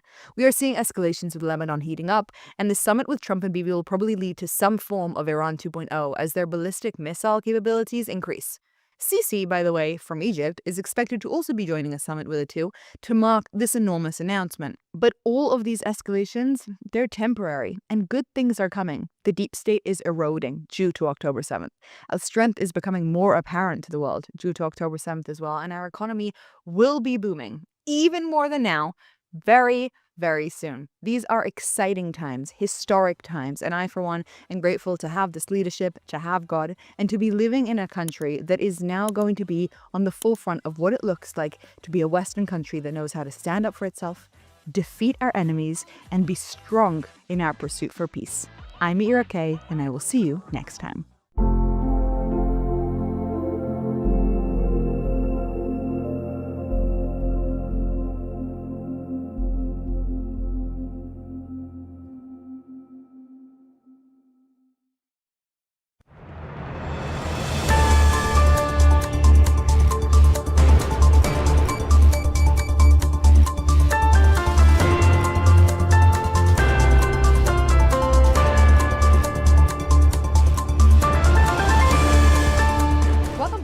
ILTV on the hour. We are live from Israel, bringing you the biggest headlines of the region. I'm Devo Klein, and here is your roundup of all of the latest developments that are coming out of Israel. Netanyahu is currently en route to the United States to meet with American President Donald Trump in his estate in Mar-a-Lago, Florida. The meeting is set for tomorrow night Israel time, with many topics topping the agenda, such as the future of Gaza, the Lebanon ceasefire, a potential conflict with the Islamic Republic in Iran, and future prospects of the Abraham Accords. The White House is pushing to move quickly toward phase 2 of Trump's 20-point plan, including the formation of a Palestinian technocratic government in Gaza, backed by a U.S.-led international stabilization force. With Trump stressing that the peace process rests on the outcome of this summit, officials are also adding that what comes out of Mar-a-Lago may determine whether the war moves toward a political endgame or back toward escalation. And the IDF have today released footage of the 55th Brigade wrapping up operations in southern Syria. Over the past 100 days, troops have been active in the Golan Heights and the security buffer zone, enhancing security for civilians in Israel's Golan Heights. Activities included confiscating weapons located in the buffer zone and patrolling the border with Israel. The 55th Brigade will now be replaced by another reserve brigade for the coming period. And over the weekend, former Israeli hostage Romi Gonen has broken her silence, revealing for the first time that she too was sexually assaulted repeatedly during her 471 days in Hamas captivity. In an interview with Channel 12's investigative program Uvda, Gonen described being abused by 4 different men, including by individuals she said presented themselves as medical caregivers. Take a listen. יש איזה רגע אחד בשירותים, בזמן שהכל קורה, ואני כאילו בוכה בטירוף. את בוכה תוך כדי? כן, אני רק בוכה. זה מה שאני עושה, אני רק בוכה. והוא? בשיא של החיים שלו. בשיא שלו, כאילו. הוא קיבל עכשיו מתנה לכל החיים. ואני זוכרת ממש איזה רגע אחד שאני מסתכלת, היה שם חלון כזה ריבוע קטן, כמו מסגרת של תמונה. ואני מסתכלת דרך החלון, באמת וואו. השמיים כחולים, הציפורים מצייצות, וזאת הסיטואציה שאני נמצאת בה כרגע. Gonen joins a list of countless men and women recounting sexual assault during their time in captivity, confirming what we already knew from October 7th. Hamas explicitly used sexual assault as a form of warfare. And in an interesting development, do you really know where your donations are going? If you supported Gaza civilians in Italy, you may well have donated to Hamas. Italian authorities have revealed a massive fraud campaign of charities fundraising for Palestinian civilians in Gaza. Only the funds were used to channel money directly to Hamas instead. Italian prosecutors arrested 9 people accused of running charities that raised about 7 million euros, more than 8 million, funneled to groups owned, controlled by, or linked to Hamas, an EU-designated terrorist organization. Investigators say 3 organizations officially supporting civilians in Gaza were used as fronts to divert donations to Hamas operations, including payments to associates and families of those involved in attacks. More than 8 million euros in assets were seized, and the scheme involved complex financial routes and international banking, all this to avoid detection, prompting cooperation with Dutch and other European agencies.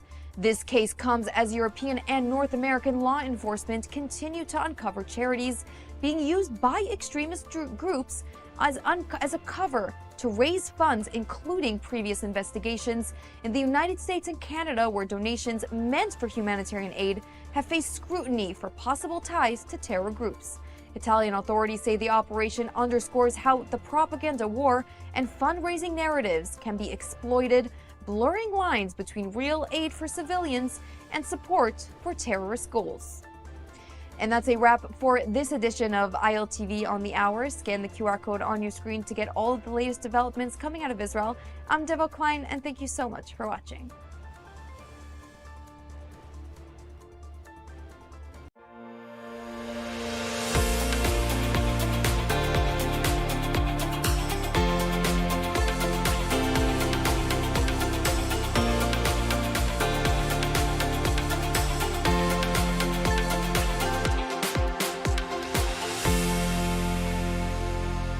1 week after a jihadi mass shooting in Australia, terror plots are unfolding from New York and California to Germany and Canada, and now the American right is imploding over Israel, Jews, and Islam.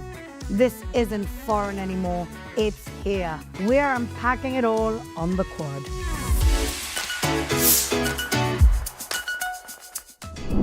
Welcome back, everybody, to the Quad. And here in our Jerusalem studios with our wonderful panel, Emily Schrader, human rights activist and journalist, Shoshana Keats-Jaskal, the founder of Chochmat Nashim, elevating Orthodox women's voices and fighting discrimination, and an extra special guest co-host all the way from California, Tanya Tikhanovsky, who is, for most of you will know her, is highly Jewish on Instagram and the incredible advocacy work that you do. Thank you for being here. Thank you for having me. All right, what is going on? This is what's happened in the last week. Here you go. Well, it's been 1 week since the heart of Bondi was shattered by an act of unimaginable evil. 2 gunmen opened fire, killing 15 people. Since Monday, the NYPD has received reports about 2 possible bias incidents against the Jewish community. Touch me, bro! The FBI has arrested 4 alleged members of a radical left-wing group accused of plotting New Year's Eve bombings in Los Angeles. Toronto and Peel police have arrested 3 men who face dozens of charges. To alleged kidnapping, conspiracy to commit sexual assault, and hostage-taking. One of the men is also facing ISIS-related terror charges. German authorities have arrested 5 men suspected of planning an attack on a Christmas market in Bavaria. Has the West been infiltrated? There was a very disturbing video by a wonderful guy called Ami Horowitz, where he went around campuses asking people to sign up to kill Jews, shoot Jews, and injure Jews. Look how this went down. I'm here at San Francisco State University, one of the most left-leaning intersectional schools in the country. I'm here to raise money to kill Jews. Raise money for arms and weapons to fight back against the Jews, operations against the Jews, but around the world, in France, in Germany, here, in Britain, wherever they are, but here and in Europe, we want to raise arms so we can strike them all over the world. We have to hit these people hard. Yeah. And we want to fund operations against soft targets. Schools, hospitals, Jewish cafes, hospitals, Jewish schools, Jewish buses, synagogues, that kind of thing. Gotcha. Okay, yeah. You know, Yeah. we have to strike back. Yeah. We can't I allow- definitely agree. Yeah, most definitely. You agree with what I'm talking about? Oh, yeah. But yes, I would totally be down. You see what I'm saying? Yeah. Yeah, bro, I agree with you. I mean, you understand what I'm saying Yes. about hitting these targets. Yes. I appreciate it. Thank you Thank so you. much. I like what you're saying. I would love to help. You want to spread the word too? Spread the word for sure. Thanks, guys. I really appreciate it. Thank you guys. God bless you. Thank you. Yeah, I don't have money to give, but if you need word But of mouth, moral like- support you can give me. Yeah. And just spread the message. Like promotions, like putting on a story or something. How much money would you be able to do? It's tax deductible. Couple bucks. Like 5. Also 5? Like $5. $5. But yeah, 5, 10. I'll probably do like $5. $5 is great. 10? Yeah, like 5 to 10. Like $15 right now. Say $15. That'd be amazing. Like $15, $20 probably. That'd be great. Cool 20. 20? Come over, brother. Come over, brother. All right, ladies. I mean, I don't know whether to laugh or cry. It just feels like we're living, to me anyway, and also I'm spending too much on Twitter. Instagram is like where I go to relax, which is not good. But I feel like I'm living in the twilight zone. Are we living in the twilight zone, Emily? I don't know that it's the twilight zone, but it's definitely a difficult time. And I think that there's a lot of people who, for some reason, don't want to call a spade and speak about what's directly in front of them and the direction that the entire country and the United States and world, Western world at least, are going. And that's extremely disturbing. I don't know how else to put it. I'm profoundly disappointed every time I open social media, even though I shouldn't be, I guess, but I am. I would be happy just to feel disappointed. Yeah. I feel like the past few days, I've almost like sank into, it's like our Bubby prepared us for this. Like I always say that, it's not surprising to me that there's anti-Semitism around the world and you can see patterns in history. But honestly, when everyone is talking about the Jews, yes, we're in bad shape. Like when friggin' Candace Owens and Ben Shapiro, well, Ben Shapiro on the positive side, but everyone else is screaming about the Jews, the Jews, the Jews, the Jews in Israel. There's so much going on in the world. Yes. There's an entire world full of drama and misery and pain and suffering that needs attention, but all anyone can ever talk about is the Jews. To me, this is the biggest warning sign that we've had, in my opinion, in the past decade or so at least. I'm scared. I'm actually also scared. And Tanya, for you, it's all the more real because actually they discovered a plot in California for going around shooting people. Some people actually did get shot. You live in LA. Yes. And I know that you've been the target of much anti-Semitism, especially in your own community. Maybe tell us a little about what you've experienced and what made you come to Israel at this time. Yes, absolutely. Well, as you know, I think it's pretty obvious. I am a lesbian. Yes, I mean, I know it's hard to tell these days. We no longer know what a lesbian is, but or a woman is. But I am an old school lesbian. I was born a female. I identify as a woman. I identify as lesbian. That's a baseline. And I have been an activist for the gay community my entire life. Yes, I've always been a Jew and I've been a Zionist. Those are, to me, one and the same thing. But I've spent my whole life championing gay rights. So just this past year, when talking about June, Gay Pride Month, Dyke Day in LA, which has been around for nearly 17 years, is a day where you can get together in a park with fellow lesbians. Now, historically, it was lesbians. Now you have everything under the sun in there, you know, all the alphabets. But that was typically what it was for lesbians to come together and celebrate. And unfortunately, over the last year and a half, actually even before this year, it ended up being a keffiyeh parade. You had shirts that said globalize the Intifada, faggots for the Intifada. Oh. I mean, this is like a suicidal mission. I mean, I've never seen such, I mean, it's... Send some of those to Gaza. Please, the shirts and the people, because they really need to understand what's happening. And this year, the promoters for the event said that Zionists were banned. Now, they were very smart. The actual party throwers did not put this on their social media, but the promoters for the party did and said the Zionists were banned. So, of course, you know, I'm too much of a dyke for you to not allow me in a gay space, and I'm certainly not going to let you push me out as a Jew either. So I got a bunch of queer Zionists together. Now, I hate the word queer. I like to just say gay, but no one really understands what gay is anymore. But we do. We're all wonderful. We're all Thank you. allies. Great. So I got a bunch of lesbians together, Zionists. We have to hire private security. A friend of mine insisted on it just because... To show up. Just to be there with us in case anybody wanted to harm us. I wore a bright shirt that said Israel on it. Now, I already have a giant Jewish star tattoo on my arm. I have the Israeli flag tattooed on my leg. So I'm already like the walking mascot for Israel. If anyone wants to hire me, you know, there you go. So I decided to wear a camera, and we're walking around the entire park. And the park, I'll tell you, takes about 3,000 people. So we have 3,000 individuals that are spread all around the park, eating, drinking, dancing. And I'm walking around, and you would think that I had some visible disease. People were spitting on the ground as I was walking by. People were telling me, go home. And this is what really, really killed me. As I was walking, two women, now feminine presenting women. Now, again, I always say this as a joke, you know, like my girlfriend's feminine presenting. Thank God. I don't want someone looking like me. But when you think about Dyke Day, what do you think of? You think of me. I'm the mile away gay. I'm the one that you know is gay from a mile away, okay? But when you're at Dyke Day and you have two feminine presenting women that have never had to live the hard life that I've had to live as a visible lesbian, that can pass in any room if they need to be safe, are visibly telling me, why are you here? You don't belong here. Because I support Israel, the one place in the Middle East that actually keeps us safe and celebrates us, is absolutely insane. And what's worse is these women were self-identifying Jews.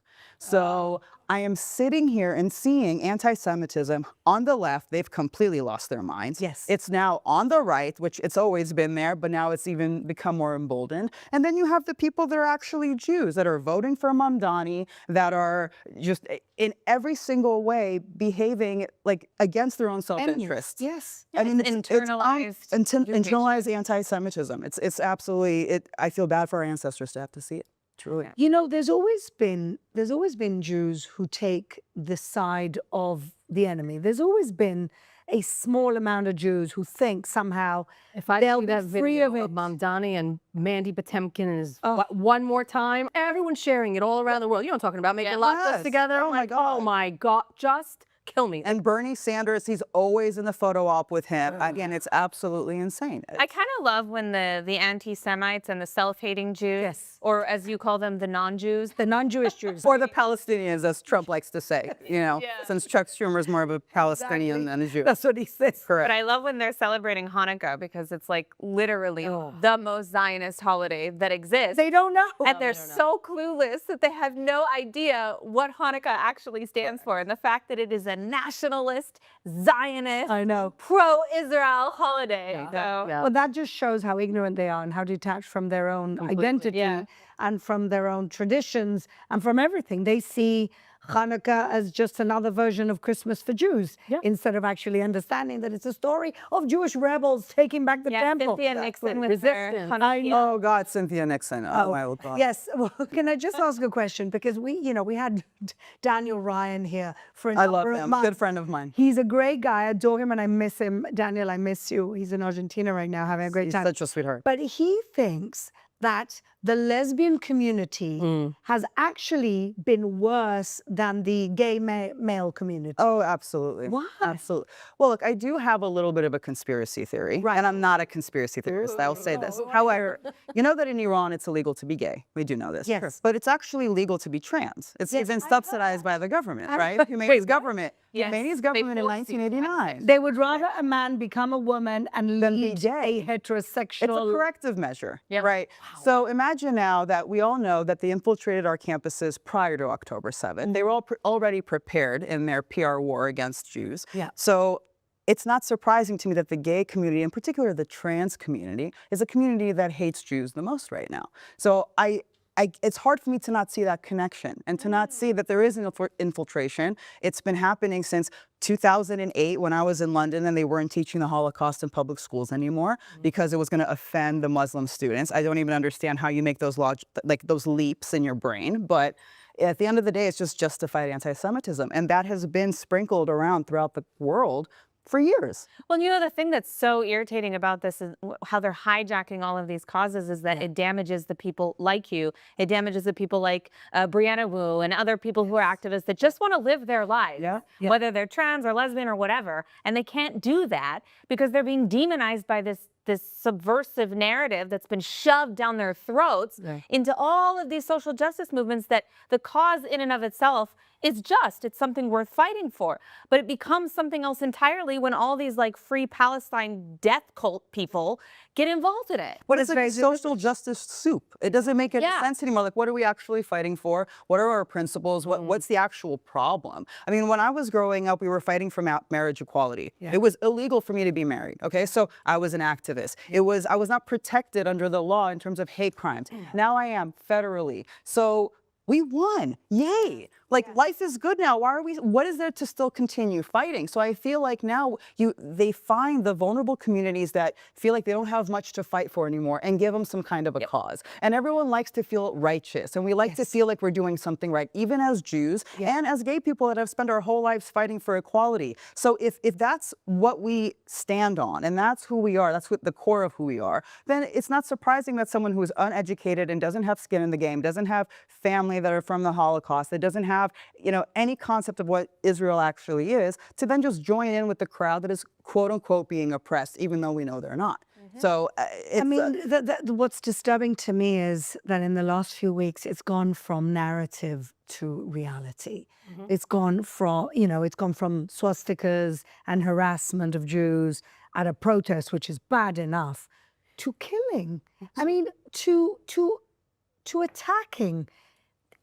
Has the Intifada now gone global? Is this what they wanted? Yes, it has already been globalized. It's here. We are here. We're here, right? It's arrived. I mean, it's not me. No. New South Wales Premier Chris Minns at the Bondi Memorial. I actually watched the whole 10 minutes because he said what you just said. He said, it starts here, it comes here, and now it's on our beaches. It's no longer just chance. We owe our Jewish community safety. We have to fight against hate. He called on everyone to do mitzvah a day, which is it's really a beautiful speech. You should watch the whole thing.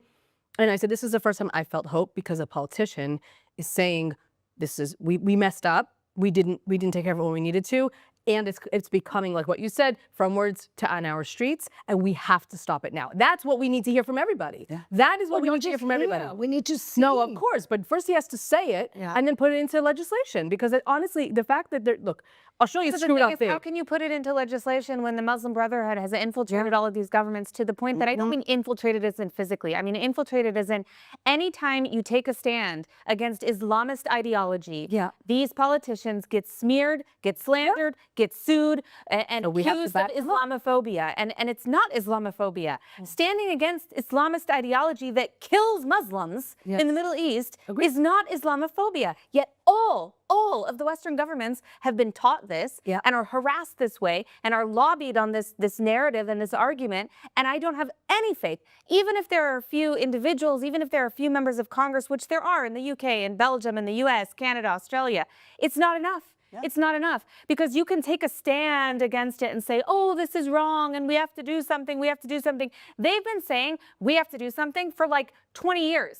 What have they actually done? What's really crazy is that these politicians don't understand that being against the spread of Islamism is actually patriotic. That is the #1 way to understand that we are Americans, because we support Western values. I saw a video where Mamdani was saying that all 5 boroughs were against Western values. And in my mind, I'm like, then what exactly are you trying to do in New York that is supposed to be like the pillar of what we consider to be Western values in America? And as politicians that are sitting in our government, they should be supporting America. And so forget even like the Jewish cause, which for me obviously is the near and dear and the most important to my heart. But as an American, for national security reasons, to make sure that I am safe, like people always talk about abortion and gay marriage. I'm sorry, worry about driving a car, worry about being able to vote, worry about like having basic human rights that will be stripped from us if Islamism actually spreads. They have no concept. They have no concept. It's so wild to me. They can't understand it. No. They can't understand it. And I think that also for a long time, Jews, especially younger Jews, really didn't understand that anti-Semitism still existed. And now I was one of them. It's kind of shocking. You grow up thinking, I'm in America. And again, you know, all these accusations against Jews who are prosperous, who've done things, those Jews did things for their country, not as Jews, as Americans. Those Jews are the most patriotic Americans that exist. All of those people that are being maligned today, that is the saddest thing about anti-Semitism, that what people don't seem to realize is that American Jews feel very American. Now, can you say the same thing for Islamist Americans? I don't think so, because they're telling you to their faces. And the worst example, or the best example, is what's going on in the Republican or in the conservative movement, as witnessed this week in the Turning Point event. Yes. I mean, we have lots of scumbags that are going to come out of that, but let's just talk about the event. I just don't understand how you can have people on stage in the conservative movement, some of them saying the worst thing to happen to us is Israel or Jews, and the other side saying, wake up, the Islamists are going to take over. So I will say, the one thing that I do want to applaud the Republicans for, and of course I'm biased because now I'm a Republican, so you I'll are say now. that. Because from October 7th, because I mean, if I'm a Jew, that's why I'm a Republican. I have a brain. That's how I'm a Republican. But Democrats might have to rethink that after the way things are going. But I mean, yes, but I will say not to be a Democrat, just nothing. I know, I agree with that. But listen, Democrats do not in any way. There's no debate, just at all. Yeah. There's no debate. But with Republicans, they're having as much as I do not like what is being said, at least they are willing to platform two opposing viewpoints. Yes. To give us the opportunity as viewers to discern what we want to believe is right. Now, with that said, there are certain things that should just be through lines for both parties. Just for anyone that is a citizen of the United States, there should just be a through line that anti-Semitism and extremism and bending over for, you know, Qatar is probably not the way that you should go. And that should just be the through line for all parties, for everything in government and within civilians. We should just know that, you know, extremism on either side is wrong. So, of course, I'm not happy that we had, you know, Nick Fuentes or Tucker Carlson or all of those people being platformed and, you know, emboldened. But I also, at the very least, we know that we are able to have a discussion and hopefully rid that side of all of these people. There is a debate and they are fighting. There is a fight in the conservative movement. Don't you think so, Emily? I mean, yeah, I guess it's clear that they're fighting. It seems more like a battle of egos in many cases, but I actually don't think it's a good thing that they're debating, because I don't think that a neo-Nazi ideology is something that needs to be debated. Agreed. It's something that was debated and they lost. Yes. Yes. The Nazis lost, Yes. literally and ideologically. Yes. And the fact that you have people who are trying to bring this up again and rebrand it and repackage it as if it's a legitimate argument when it's not. Yeah. And we know it's not, and it's been proven it's not, is doing a disservice to all of the Republican Party. It isn't a fair argument. It isn't a fair debate, because these aren't legitimate political opinions. And a lot of this is being spearheaded by people like Nick Fuentes, who is a neo-Nazi. However, he contradicts himself every other word. This isn't a coherent ideology, a well-formulated argument that he has for the ideas and the policies that he wants to advocate. This is someone who wants attention on social media. And so when we're having a debate about these ideas, first of all, what ideas? Half of them are contradictory. Yeah. And second of all, why do you need to have a debate about something that's already been proven wrong? Yeah. You're only giving voice and giving air and giving platform to radicalism in a way that it's coming from a place of, you know, I talked about this also on my show this week, but the loser mentality, where everything is always someone else's fault. Yeah. I don't like this, the Jews. I don't like that, the Jews. The Jews have too much money. They control the banks. They control the media. They control this. Everything I don't like in my life is because of a Jew. Yeah. And that's what you see from the anti-Semites on the right. This scapegoating, this victim blaming. Yeah, but we're talking about And the conspiracy USA theory. and the conspiracies. Yeah. If I don't have something, it must be because there's a conspiracy. It's not my own responsibility to take initiative. Which is ironically against every single principle of the Republican movement. Well, that's why I'm saying it's not about a debate. Personal responsibility. No conservatism. Personal responsibility is conservatism, which is what Ben Shapiro was talking about. And it is so damaging to the United States of America. Like, I think people are so caught up in this that they're not realizing what's happening to the country. Yes. Like, if you are going to spend your time fighting about whose fault it is that X, Y, and Z, or whether there is actually a global union of Jews who are a cabal, who's like, what is happening to your country? There's no United States of America. I grew up in the United States of America. I love it. And it's really sad. I don't recognize it anymore. I don't know if it has a future. Why are you here instead of here? Like, that's, it's like a distraction, and then someone else is gonna, all of a sudden you can turn around and be like, where's my country? You lost it. The question really is, to me, are these just the very loud minority? And most people are like, come on, give me a break. Like, that all we hear are the extremists because they're making the noise?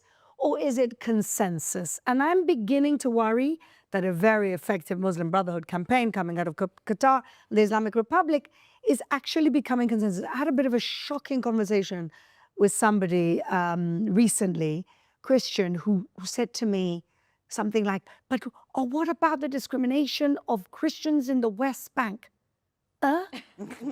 Like, where did you hear this from? So now I'm beginning to see that regular, intelligent people, I thought were intelligent, it's happening.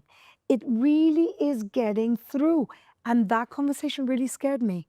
Well, you know, before Charlie Kirk was murdered in that horrific event, I was actually very vocally against him because it was right.